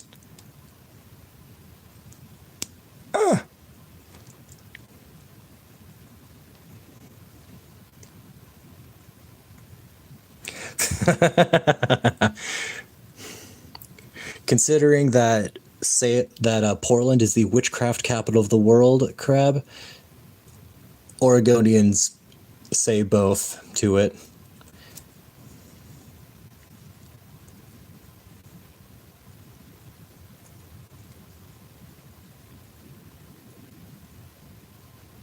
Yeah. Yep. I mean, once you get everything you can, you get in, get out, make your money where you can, and just go from there. That's why very few people still live in Alaska, despite there being a lot of gold rushes in over the years.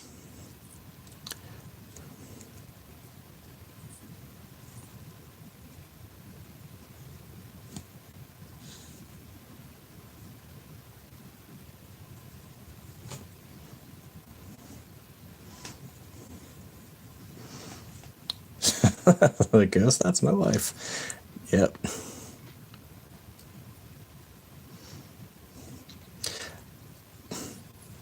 Yeah, no, one thing that makes living in Oregon weird is the you find witch shops all over the place. Everywhere I go, I cannot escape them. And I used to practice witchcraft. I definitely learned quite a bit about it because I thought it was interesting. Now that I'm a Christian, I believe that I've done some horrible things because I studied it. But yeah, we are the witchcraft capital of the world as of, I think it was 2017. Yeah, yeah, diversity would definitely be one way to describe that.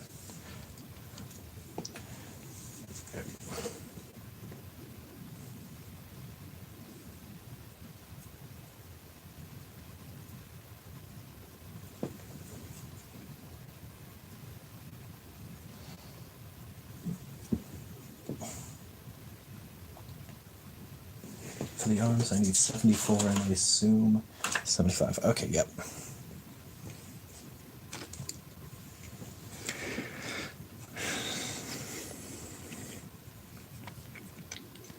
But yeah, no. just about any tourist area in Oregon will have a lot of witch shops that sell incense and straight up like, here's a guide on how to become a Wiccan. Here's numerology. Like, here's a book on numerology.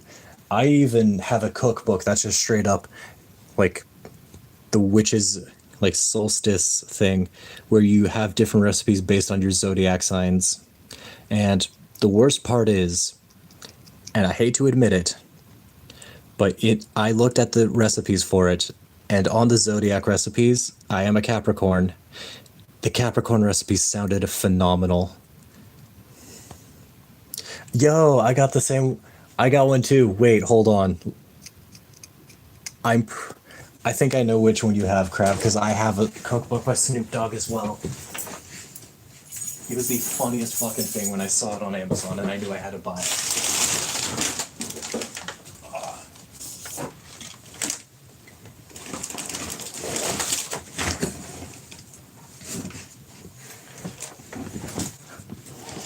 I say, are you talking about this one, Crab? From Crook to Cook? Because I bought this when I saw it because that was too funny. Alright, take care, Roosh. Hope you have a good night, man. Thank you for stopping by, and take care. It was fun talking with you. I hope you everything goes well on your side.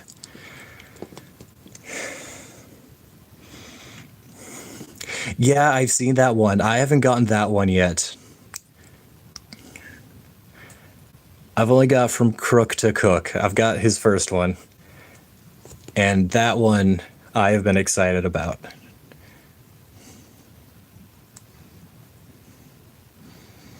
It's got some decent recipes. I mean, it uses a little too much sugar in some of them for me, but that's just something I can remedy by not adding the sugar. As long as it's not the dessert ones.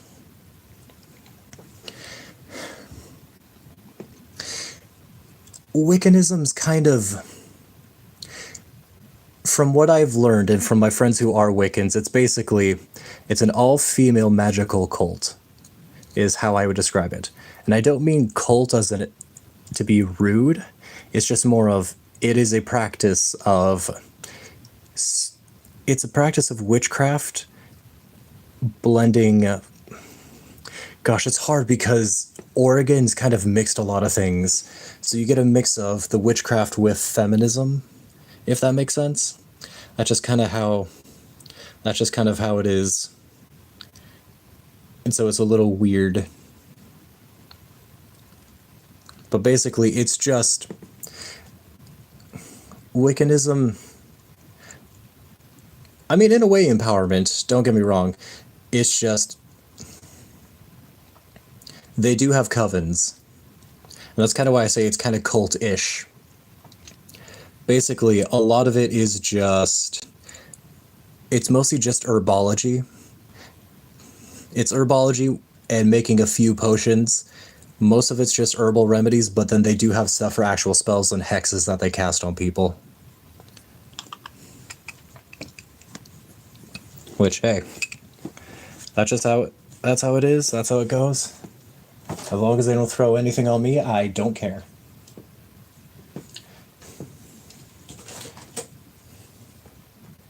However, since I am also a man, I don't get to know a whole lot about the covens and everything else that goes on there. There's only so much I was allowed to learn because I am a man. Which, again, that's fair. I don't really mind too much, just don't put spells on me. I don't want to get hexed. Outside of that, go for it. Do whatever you want. I don't really care.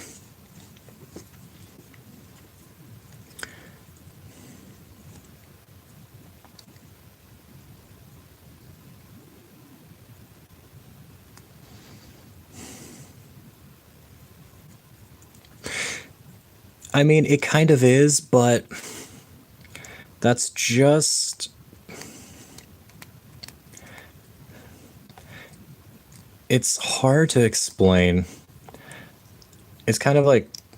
I don't even remember how they explained it. Because I remember they explained it to me like that a long time ago.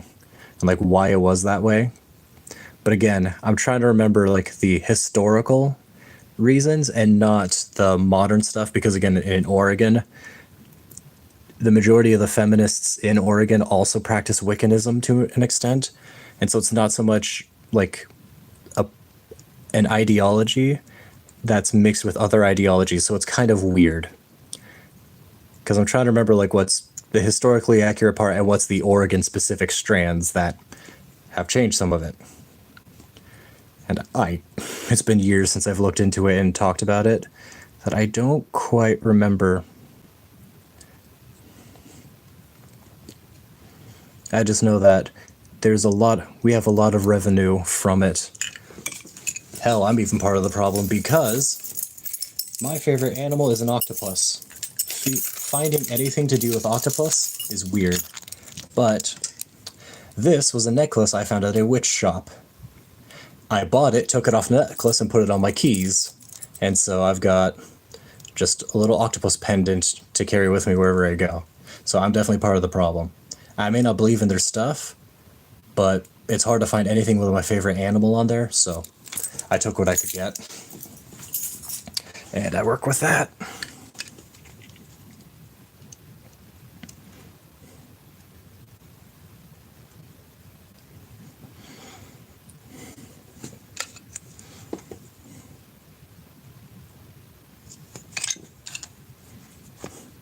But yeah, witchcraft abounds. You can just go walking on some forest trails that the government owns, and you'll just sometimes see a circle with rose petals, or some other spells that have been chanted and casted during the night during a meetup by the covens. Again, they normally do it late at night, typically during the witching hour, so I'm normally asleep by then because I don't want to be up and about during the witching hour, especially not in Oregon. I think the Krakens related to Cthulhu.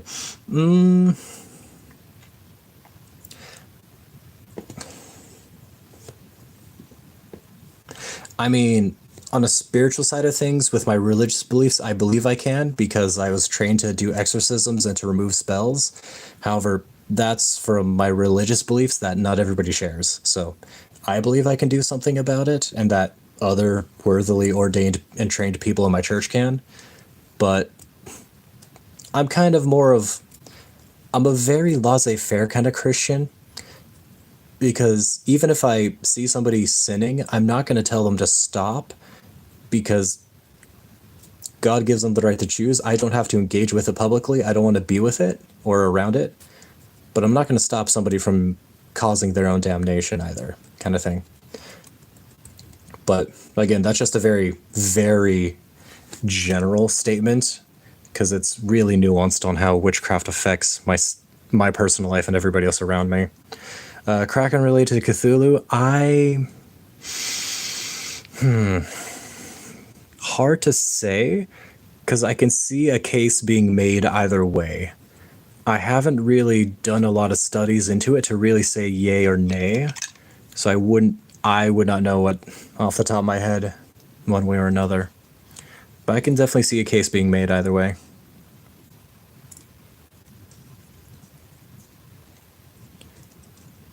Okay.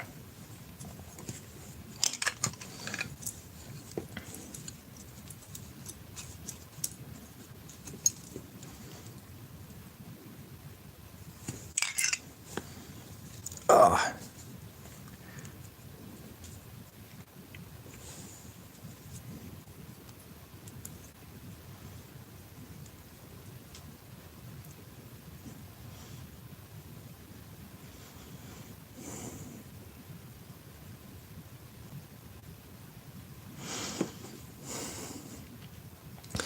Yeah.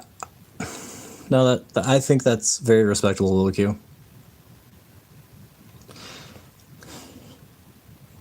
Just because there's so much that we got to work on as Christians with bettering ourselves, that there's only so much we can do in the presence or dealing with other people.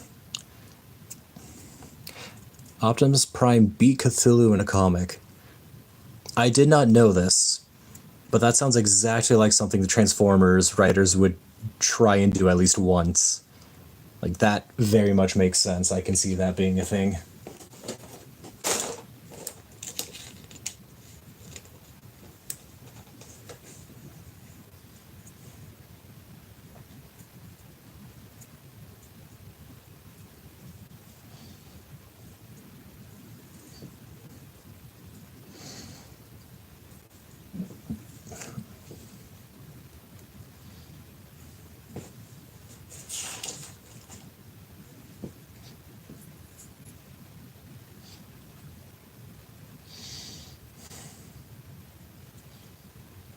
57 and 78.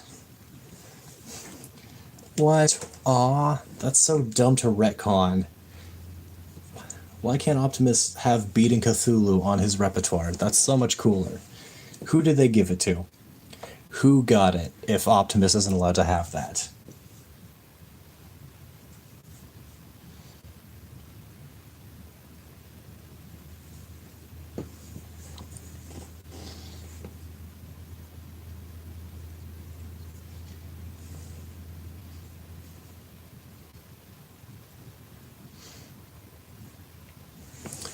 Okay, that's... Man.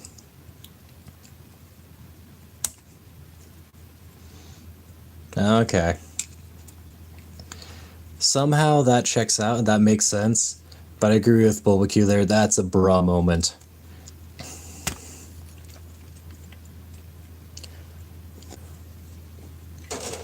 Like, I understand Shockwave doing his experiments is normal and that's just a thing he does, but man,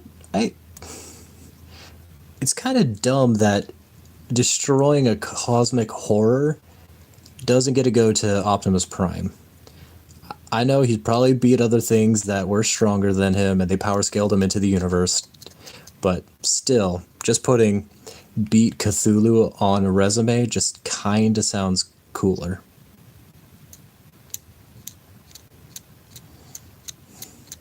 Now, if he wants to go a step above, they could have Optimus download Sucker, because then that would be absolutely hype. Because some people can beat Cthulhu, others can fuck it. Optimus look like Saketo people. Really? So people just make Optimus doppelgangers often, and that's just a normal thing that happens? Huh. I really do need to get caught up with Transformers lore.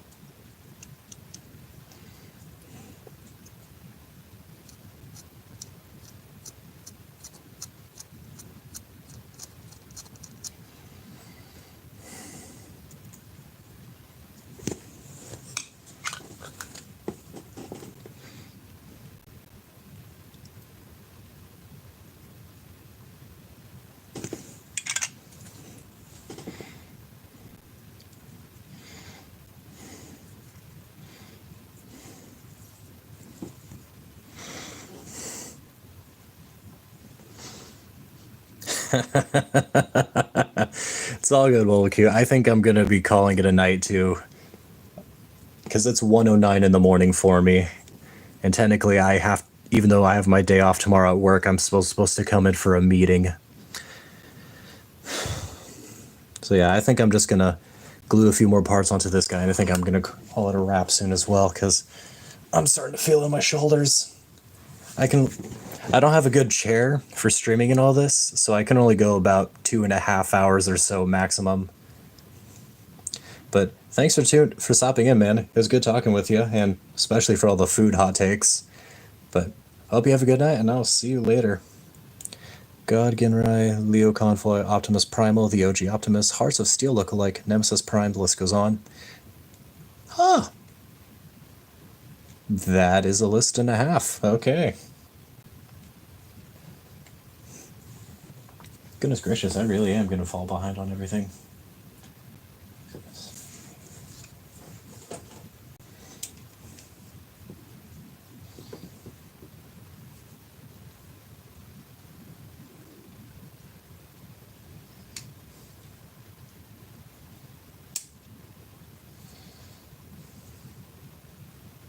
Yep, have a good night, man. I'll see you later.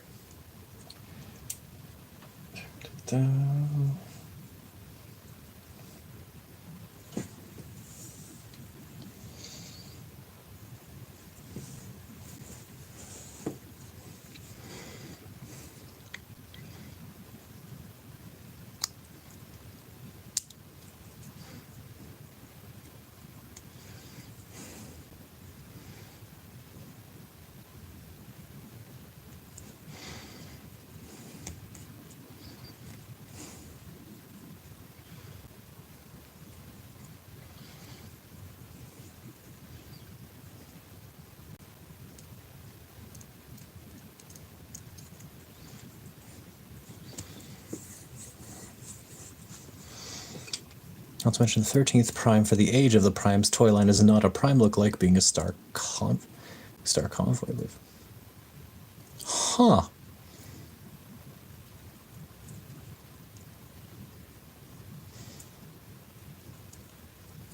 Interesting. Sounds like I got my work cut out if I want to get caught up and read up on everything.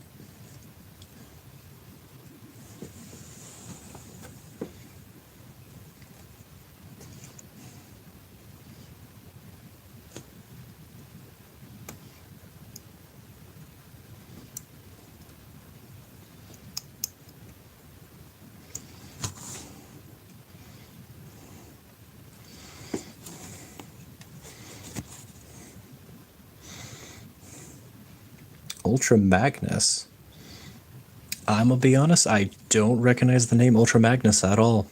Granted, I'm an absolute normie when it comes to Transformers, so I'm probably not surprising I don't recognize that name.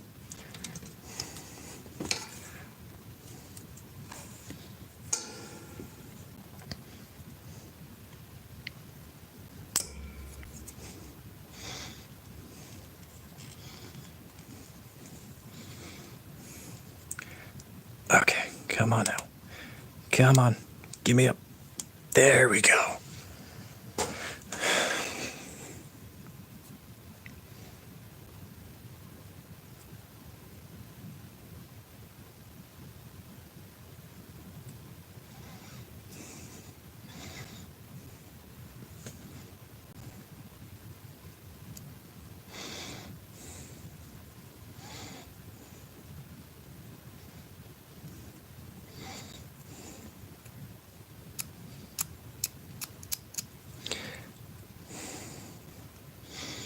God, I wish I had a drill.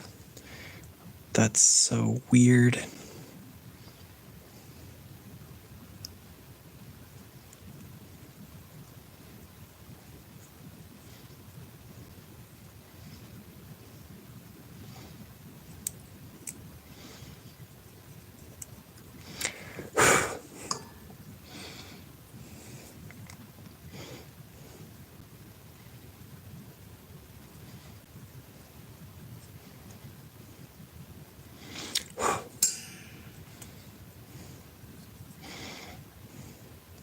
Yeah, note to self, I need to get some drills. Just some hobby drills to get these barrels to look better. Because I did not realize the sprues were going to be on the barrel ends themselves. That's going to be disgusting.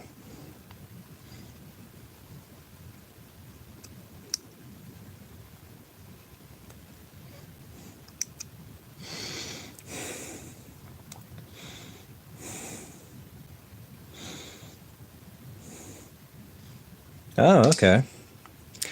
Honestly, if I'm going to get started, I'm probably just going to watch the ones that I told you about earlier that I had seen when I was a kid. So I'll get started with those first just so I can say I've finished them, and I'll probably go from there.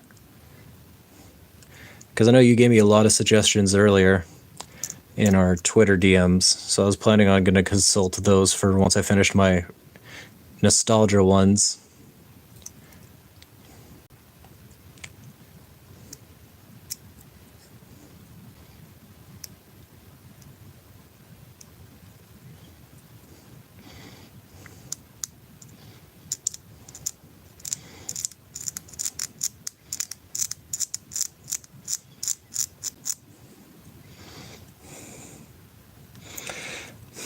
Honestly, I would have to look into our DMs because I didn't even know them by name. I just described them for like, I think 3 sentences, and you knew which ones they were,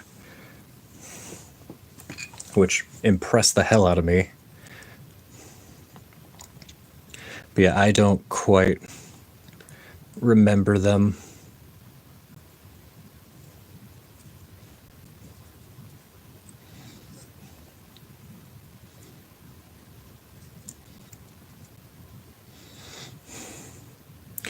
All right. Let's see then.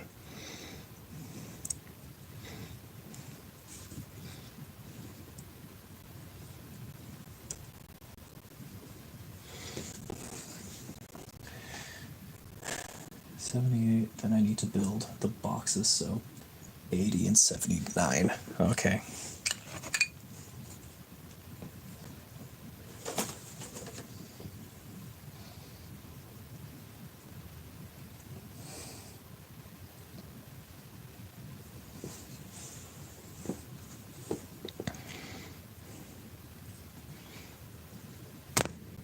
Oh boy.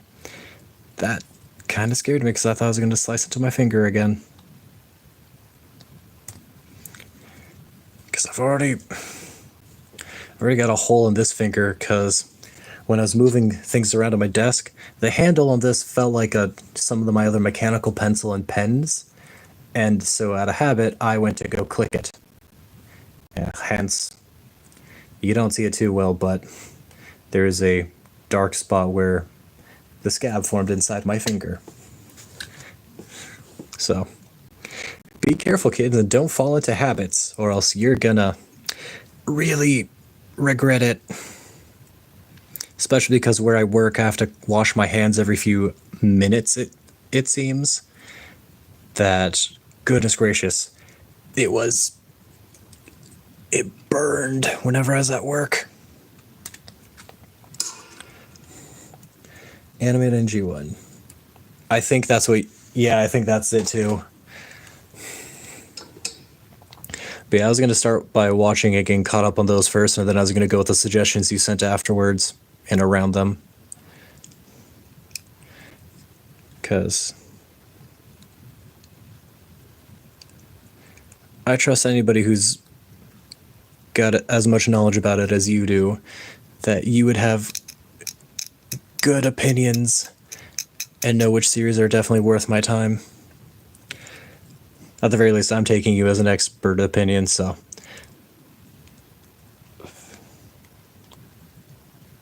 I was going to work with that first.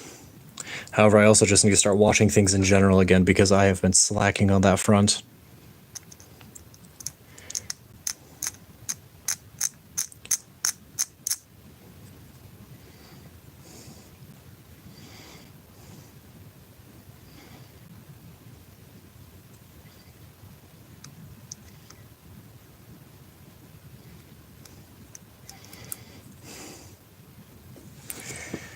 Okay.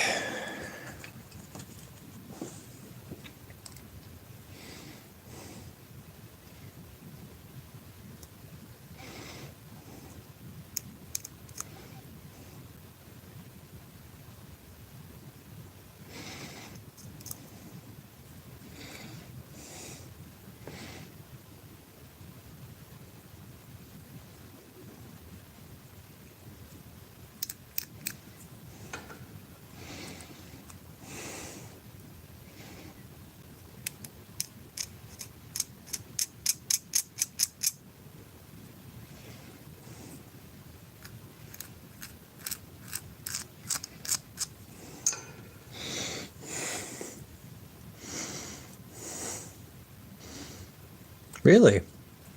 Interesting. I didn't realize they did a different continuity between the Japanese and American releases.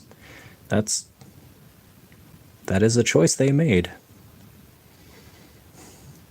But granted, they decided to name Final Fantasy for Final Fantasy II, so not entirely surprised.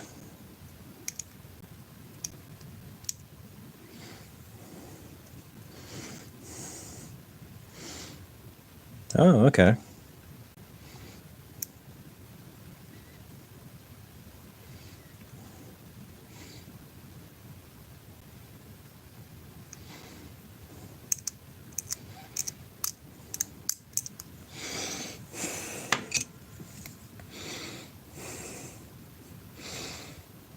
Oh, okay. Interesting.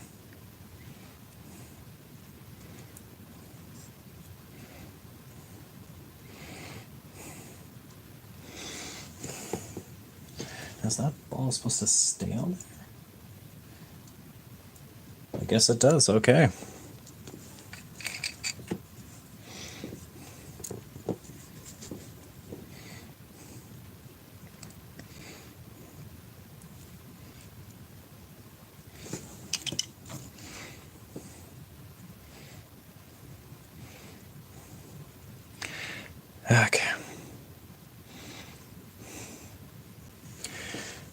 one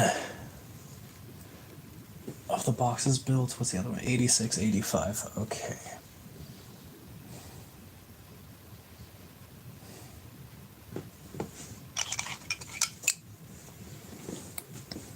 Well, thankfully, these are right next to the ones I just cut out.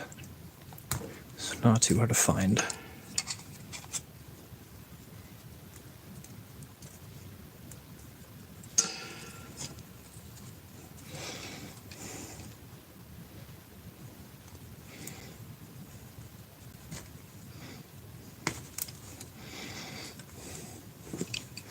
Mostly picking what you had as an intro, what looks cool.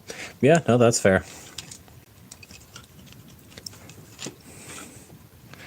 That is fair.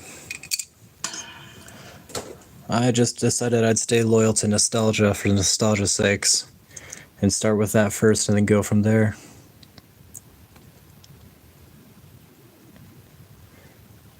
Oh.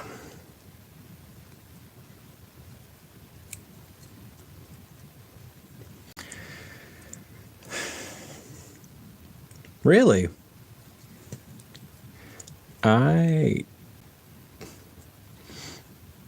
That does make sense. It makes sense that that would happen. I guess I just never connected the dots or thought that would be a thing. But the more I think about it, the more it makes sense, so I shouldn't be too surprised. My lack of imagination has betrayed me yet again.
Really?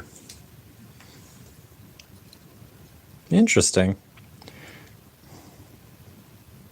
I mean, again, on the one hand, it makes sense that they would intersect like that, but it is kind of cool that they actually had plans for it and they did actually have some connections go in there.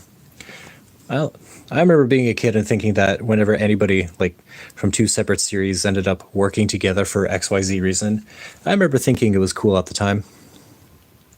Granted, that was also because Ben 10 and Generator Rex were just really cool as concepts and shows back in the day, so I was definitely down for it.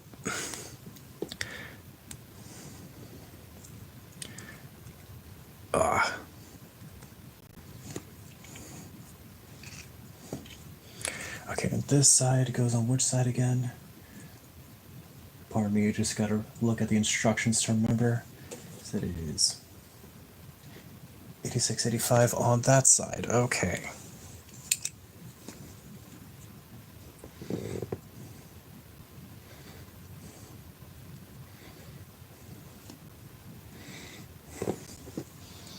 Which side up again? Was it that side down? Okay. Really? I would not have known that. I'm not very up to date with Spider-Man continuity and lore. He's a cool hero. I just was raised as a DC kid because I like DC more.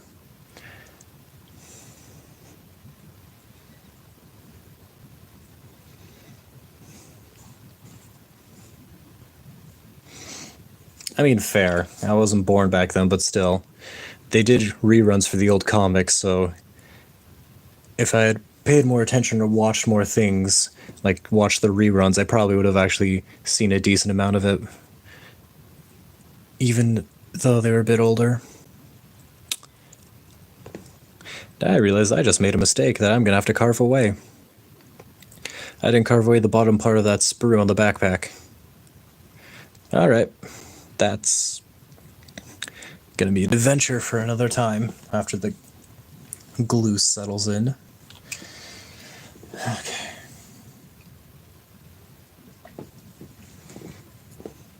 Okay, then where did that ammo belt go? I had that somewhere around here. There it is.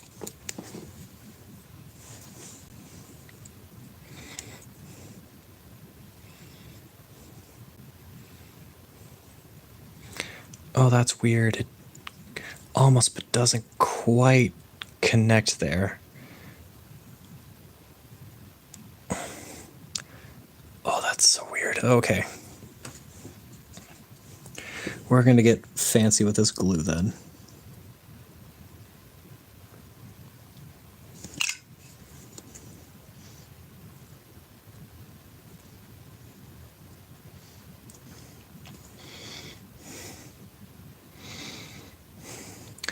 I don't like flooding my nice minis with that have a lot of detail with glue, but I need to make sure this glues on correctly.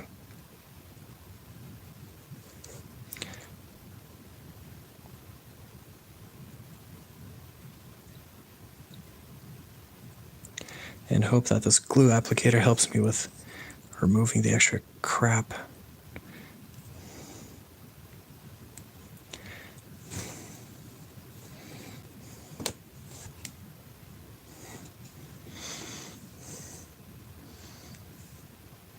Really? That sounds like a good find.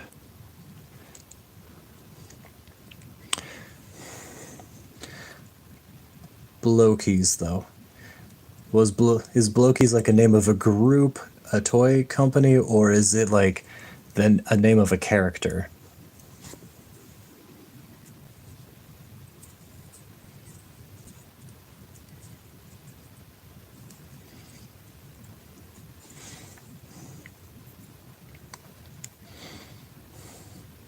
Toy company in Walmart. Ah, okay.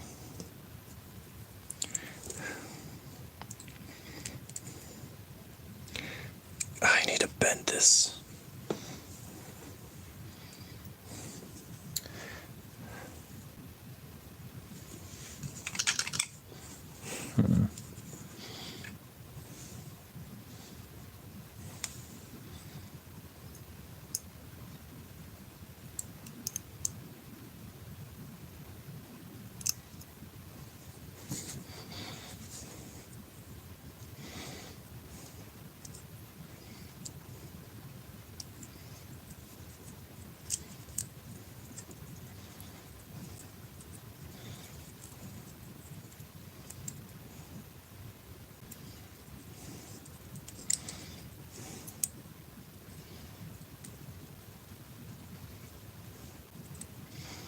Okay, that will sit better now. Okay. Okay.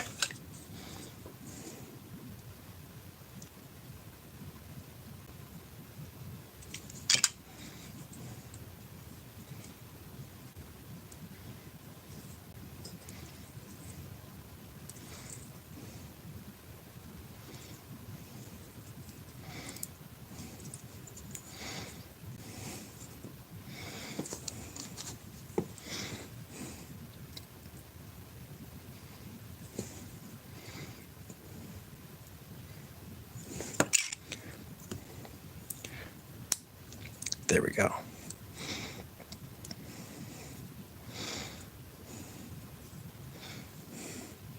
Toy company in Walmart. Okay. Well, that's interesting. So what run were they covering, or what were they working on then?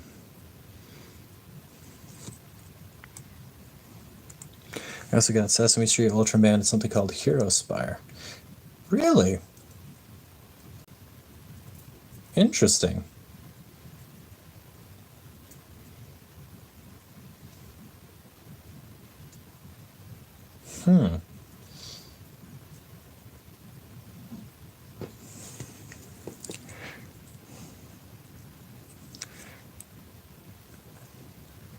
about to say, because that is not a name I've heard before, but that is interesting.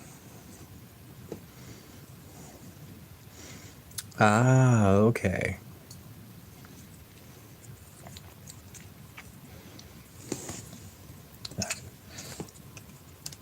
Oh yeah, that guy's gonna be forward heavy. That's gonna be a nightmare.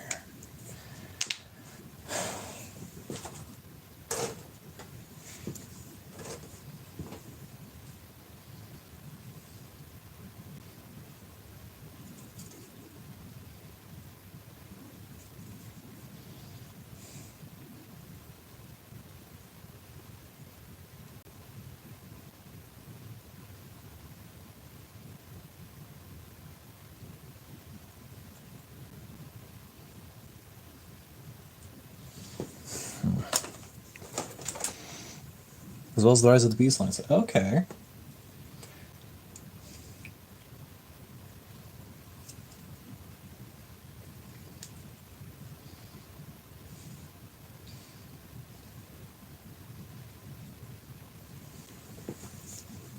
Okay, that's interesting.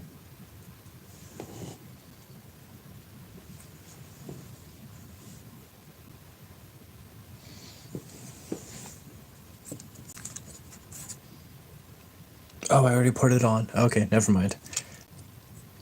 I was panicking for a second. I was looking for this part. I'm like, where is this part? I didn't realize I already put it on him. Really? Okay. I will say, I do want to decorate my desk a bit more. Because I've got... Like, I like some of the minis I have down here, and my Sableye pin who keeps getting knocked over. I need to make a milliput base for him just to set him down better. But I also want to be able to lean my stuff back a little bit, because what I want to do is maybe throw up, like, while I'm working on some stuff, to have, like, some Bionicles in the back.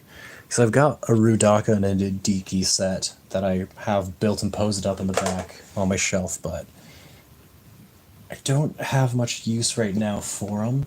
With the camera angle, there's not a lot of space, so there's not much I can do. But I hope to do some more decorations soon in the future. But I'll have to give those guys, I'll have to look into those guys later too, because that would be cool to have the extra details. 75, 82, 83, 84.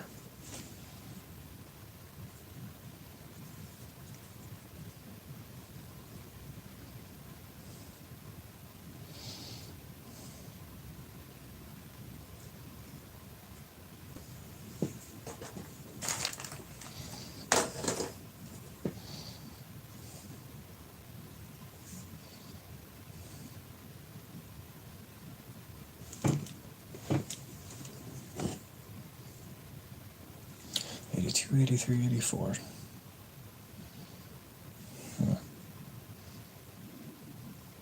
Okay, yeah.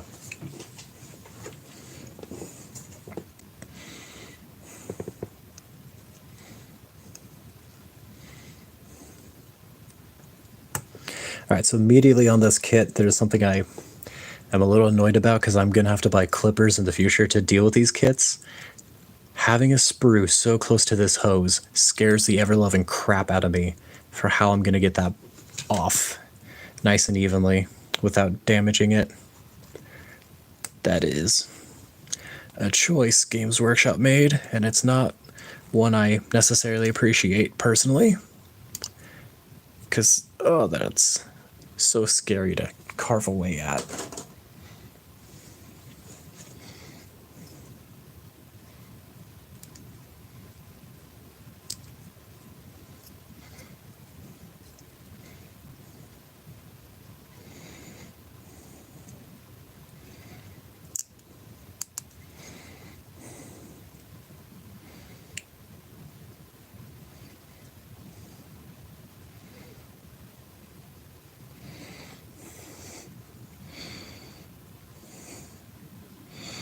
Yeah, no. I can absolutely see that. Having the friggin' sprue right next to this hose, I can already see a lot of people of making the mistake of carving just a little too much and accidentally getting the hose. because it's a cool detail, but putting a sprue, literally having the hose and the sprue right back here, like, I don't have clippers, I've got a hobby knife, so it's nerve-wracking to get it out.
I knew I was missing a part. There it is.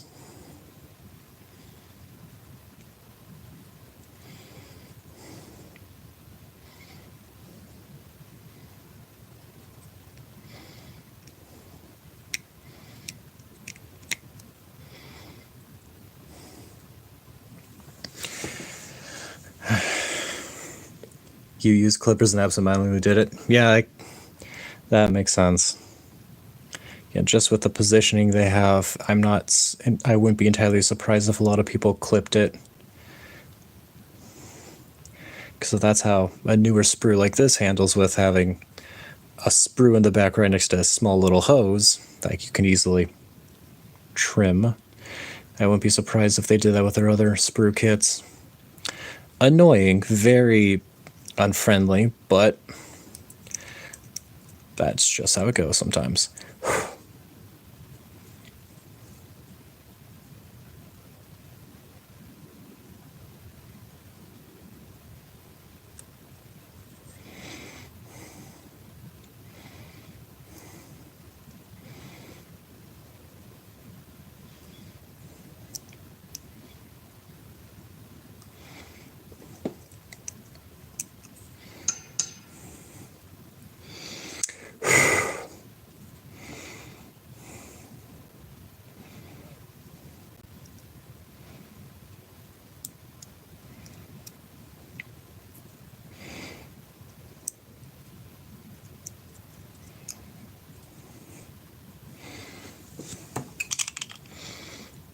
Okay.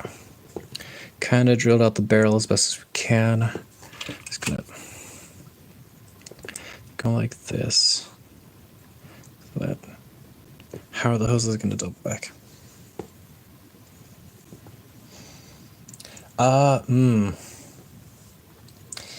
If you're doing DC,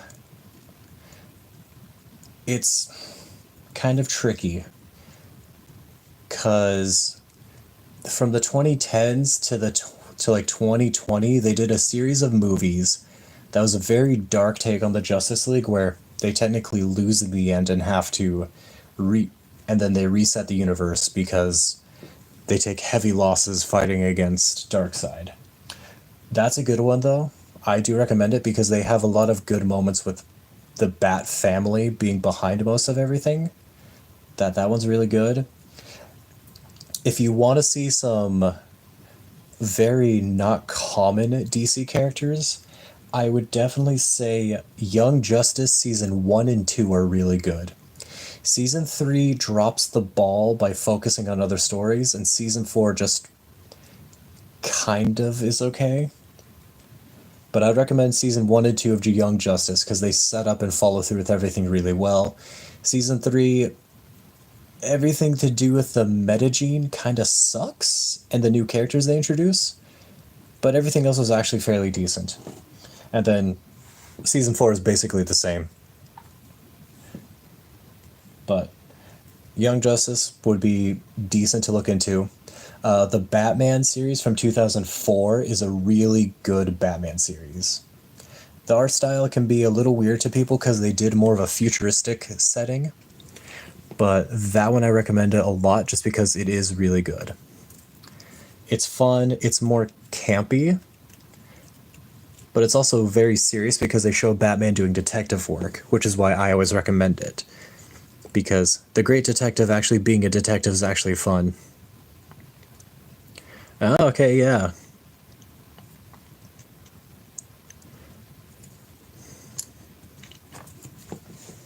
After that, if you want something that's very comic book, that feels like you're watching a comic book, and you want to learn more about DC characters to look into their own stories afterwards, Batman Brave and the Bold is a good series. The animation is very campy. Batman Brave and the Bold definitely looks like you're watching a comic get animated. So the fight scenes aren't always like the most polished, I will say.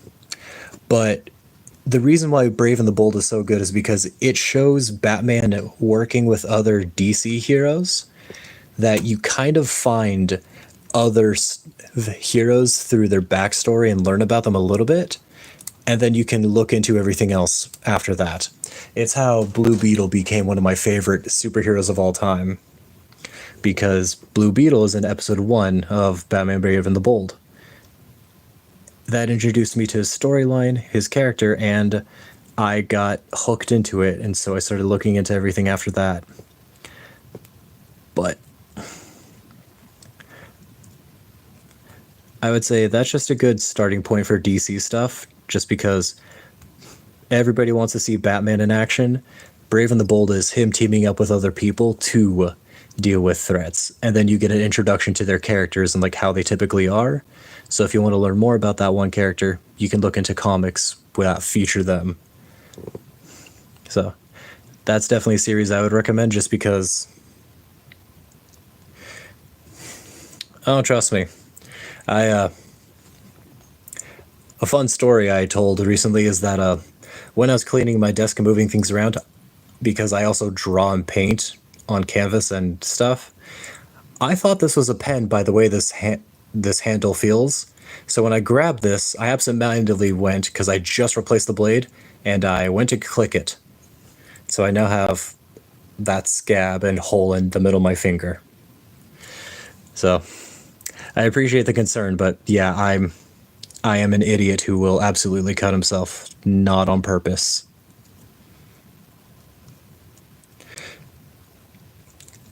Yeah, I think there probably has been. Because I know I got myself earlier, but until I see blood, I don't count it in my mind.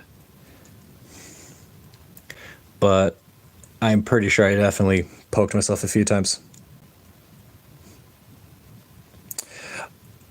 Inadvertently, yes. I'm not actively trying to hunt for them, but shit happens, and I do not have the surgeon's hands. I mean, if I injure myself enough, do I control time? Because I'd love to slow down time and just get these all done within a matter of seconds, while I contemplate everything and every move I make in a matter of hours. That would help. It would especially help for playing Advance Wars by Web, because, goodness gracious, I love that game. But if I had extra time to really think, that would help me with making my moves, so I'd actually stop being a dumbass while playing on the Live League. Granted, I barely have time for the Live League anyway, so probably don't have to worry about that too much.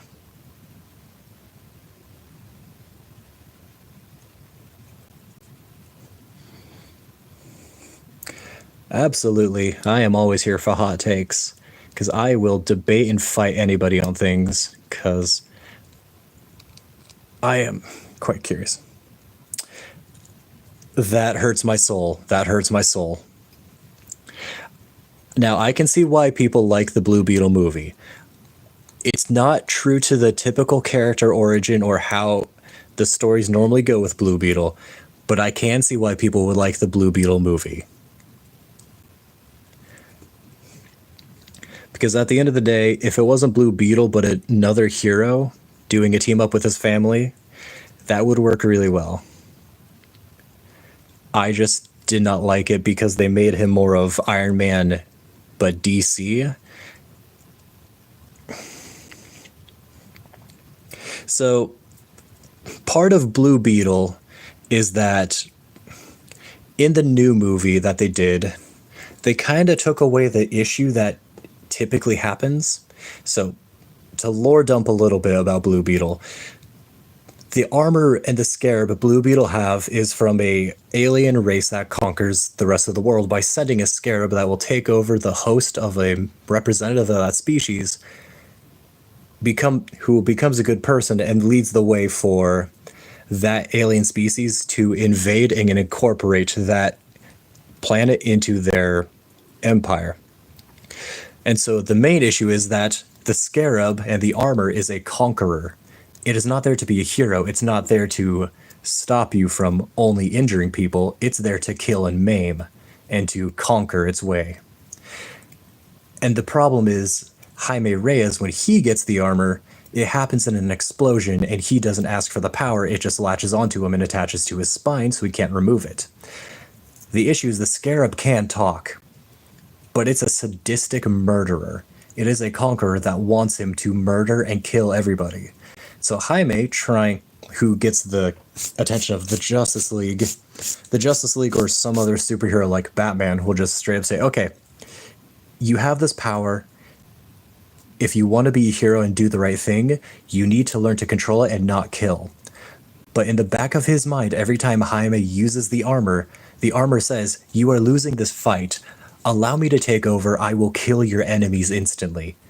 And so the entire point of like a subtle story detail about Blue Beetle is that his story focuses on overcoming your intrusive thoughts, acknowledging that everybody has intrusive thoughts, but you don't act upon them because you know they're wrong.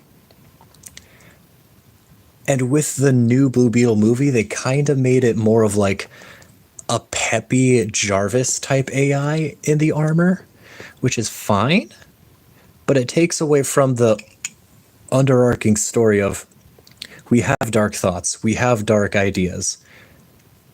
But what makes us a hero and a real human is that despite having those evil thoughts, we don't act upon them. And he doesn't really have to struggle or come to terms with that. The armor isn't inherently as murderous as it normally is in the comics and series that he's in. And so that's kind of why I don't like how they changed Blue Beetle into Iron Man, but DC. Because they're two vastly different characters, and the armor that Blue Beetle has is not meant to be heroic. But it's kind of that subtle storytelling detail of controlling your thoughts and your actions despite how you feel. So again, I can see why people like the Blue Beetle movie that came out by DC. I can see why, and I'm not against it. My only issue is that because I'm so used to what the normal story is with Blue Beetle, I just don't like how his story was executed. So again, for the people who enjoyed it, I'm glad they enjoyed it. It's a movie that genuinely has some good redeeming moments and qualities to it. It just lacks the nuance and the subtlety that made Blue Beetle as impactful of a hero.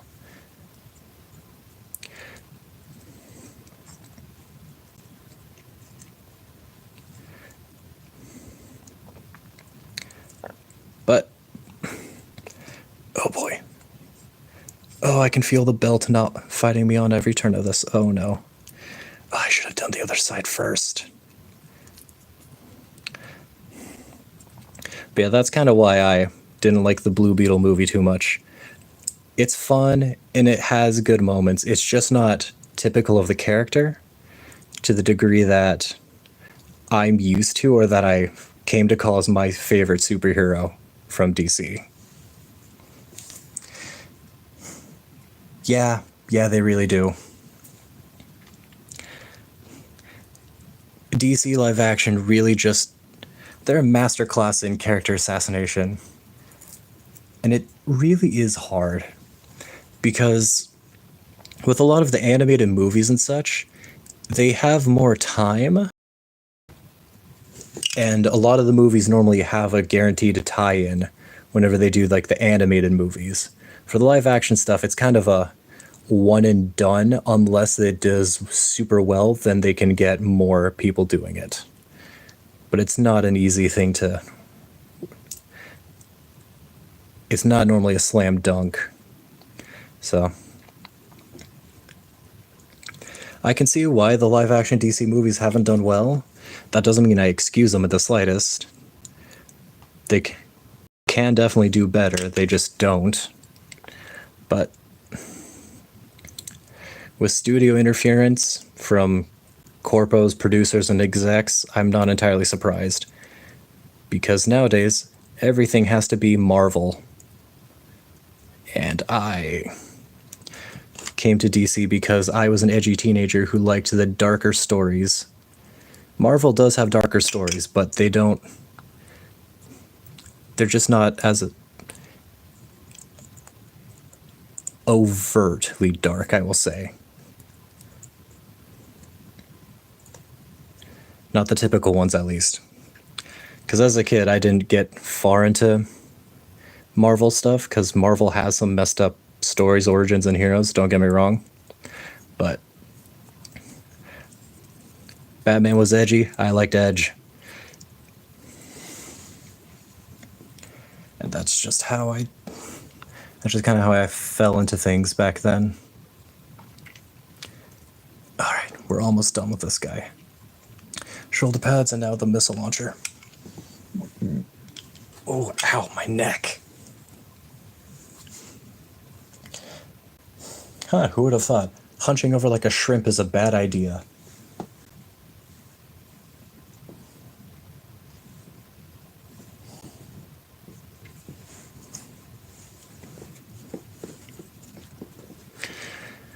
Oh man, I need to get a new chair so I can actually have a decent posture in this thing.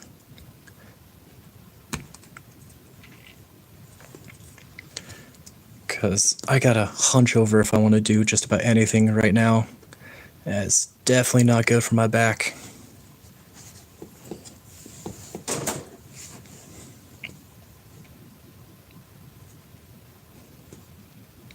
Yeah, no.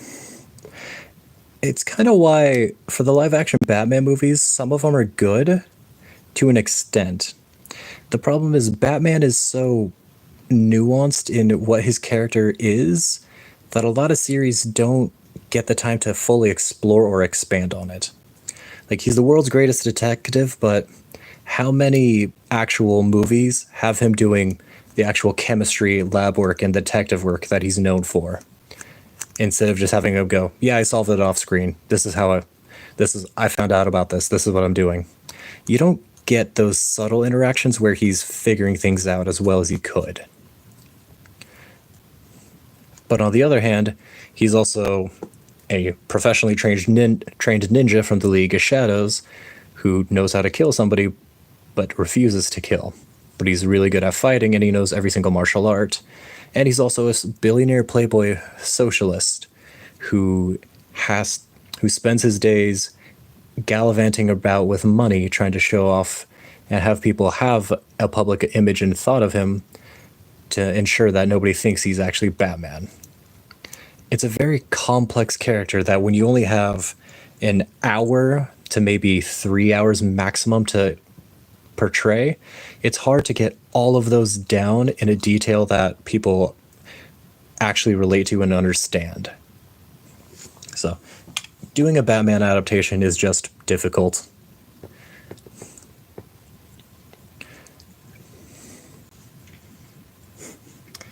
Yeah, 2022 actually did fairly decent on the detective work. I haven't seen it in a long time, so I can't remember off the top of my head how everything went, but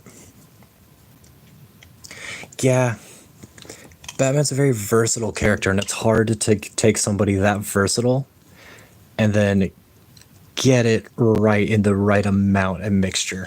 Because the Christopher Nolan stuff did fine, but there are definitely moments during the Christopher Nolan movies where I'm like, more detective work would be nice. They don't have him do a lot of detective work, but they do have him flip-flop between doing the actual crime fighting and the socialite aspects quite well, and they have him flip-flop around that a lot.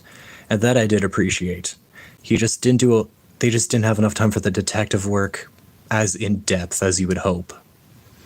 Because again, yes, they did detective work, but there's detective work for part of it, and the detective work as in-depth as Batman's known for, that you see in the cartoons and the comics, that it's just hard to translate all of that into movie and on the same runtime. It's kind of why I prefer the animated series rather than just the one-off movies that we typically get.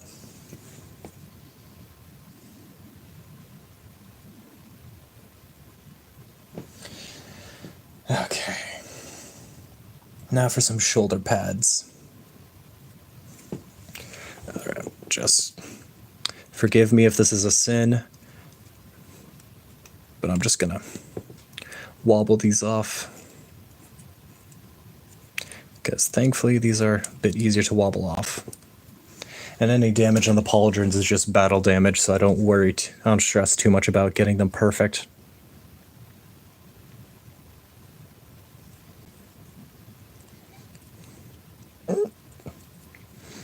Don't mind me as I just fumble them.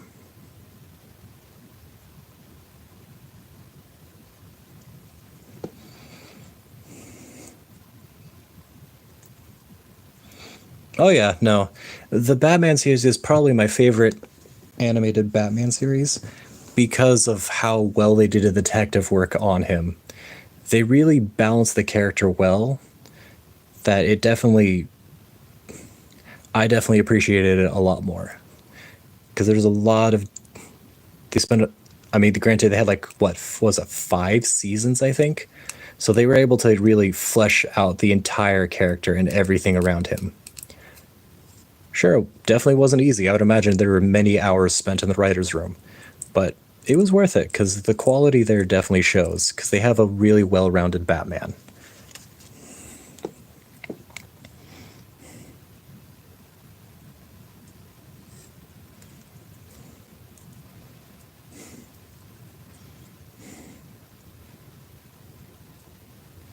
I also like in the Batman series, I like how they have him with the super long cloak that will pile around his feet, and how it gets caught in random objects in the scenery that hinders him temporarily. Because he's being cool, he's being dramatic, and sometimes it's not pragmatic, and he does suffer for it.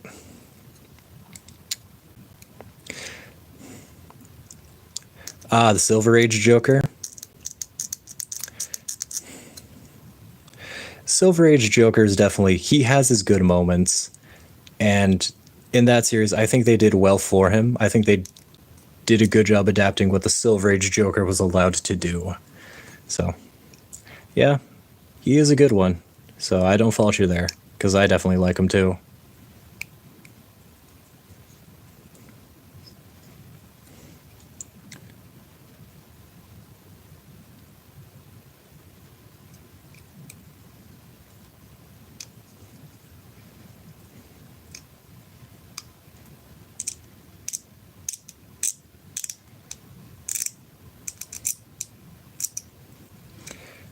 Okay.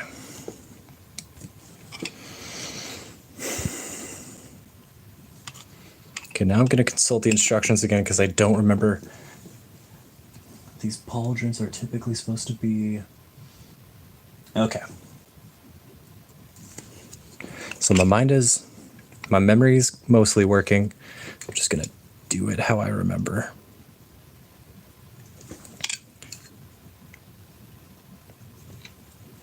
Oh yeah.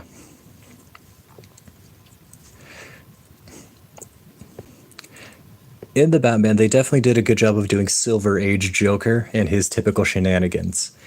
He is clever, he's very smart, but he's not as murderous. And that definitely led to some fun interactions, but also making him seem less of a walking disaster and murderer to the extent that he typically is. Oh, that is difficult to handle. Okay. All right. We're carving away at some of this so that it fits underneath the missile launcher. Because I did not think that we'd have trouble with the missile launcher. That's on me. There we go. Okay.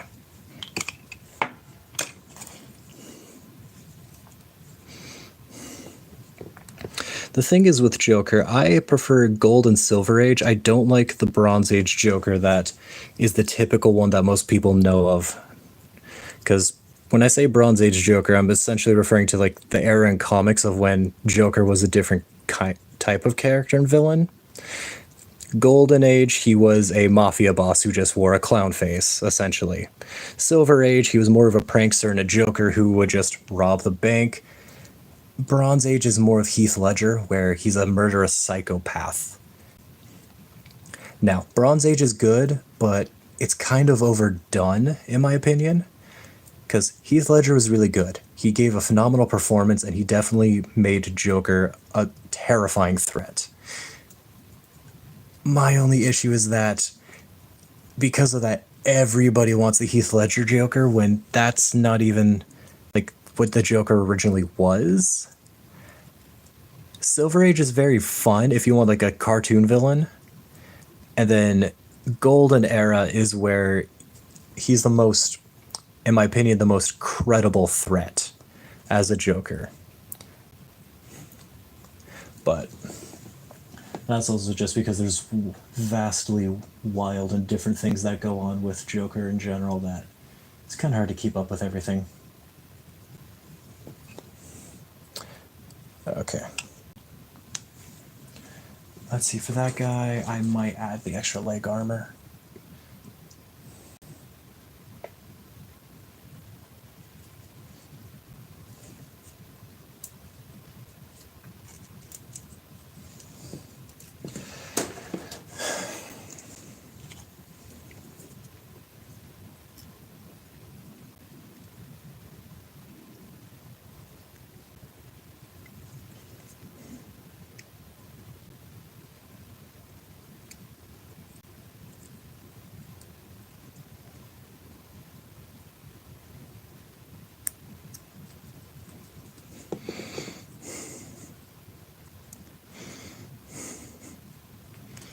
No, that's fair.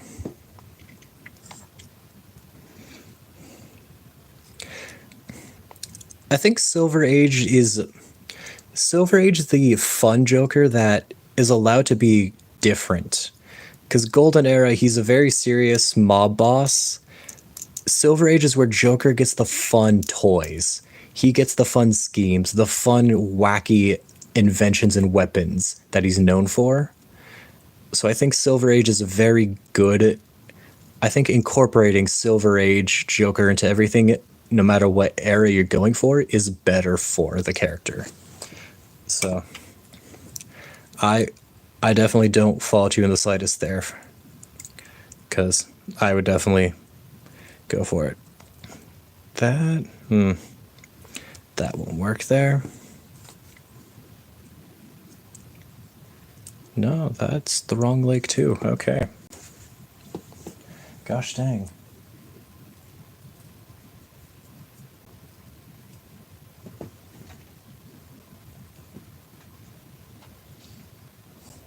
Alright, well, I clipped that leg armor out. I'm going to figure out which leg that's actually supposed to go on and use it, because I like that leg armor a lot and I don't want to lose it.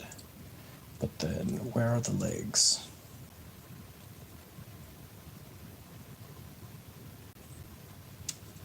Ah, there it is. Okay. Okay, found that. Alright, well, we got 2 of the 3 guys built up today, so I think I'm gonna call it here for now. 1 guy with a flamethrower, 1 guy with the bolters, and the missile launcher. I think I'm going to do the next guy with the bolters as well. Then after that, I need to get the bases because I need to grab some rocks. I'd agree with you there, Crab. I definitely do agree. But I'm gonna call it there so I can get some sleep, but we got 2 of the 3 done. I'm feeling good about that. Also some good conversation with everybody who showed up, so thank you guys again for taking your time, swinging by, and I will see you guys whenever I see you next. Take care until then.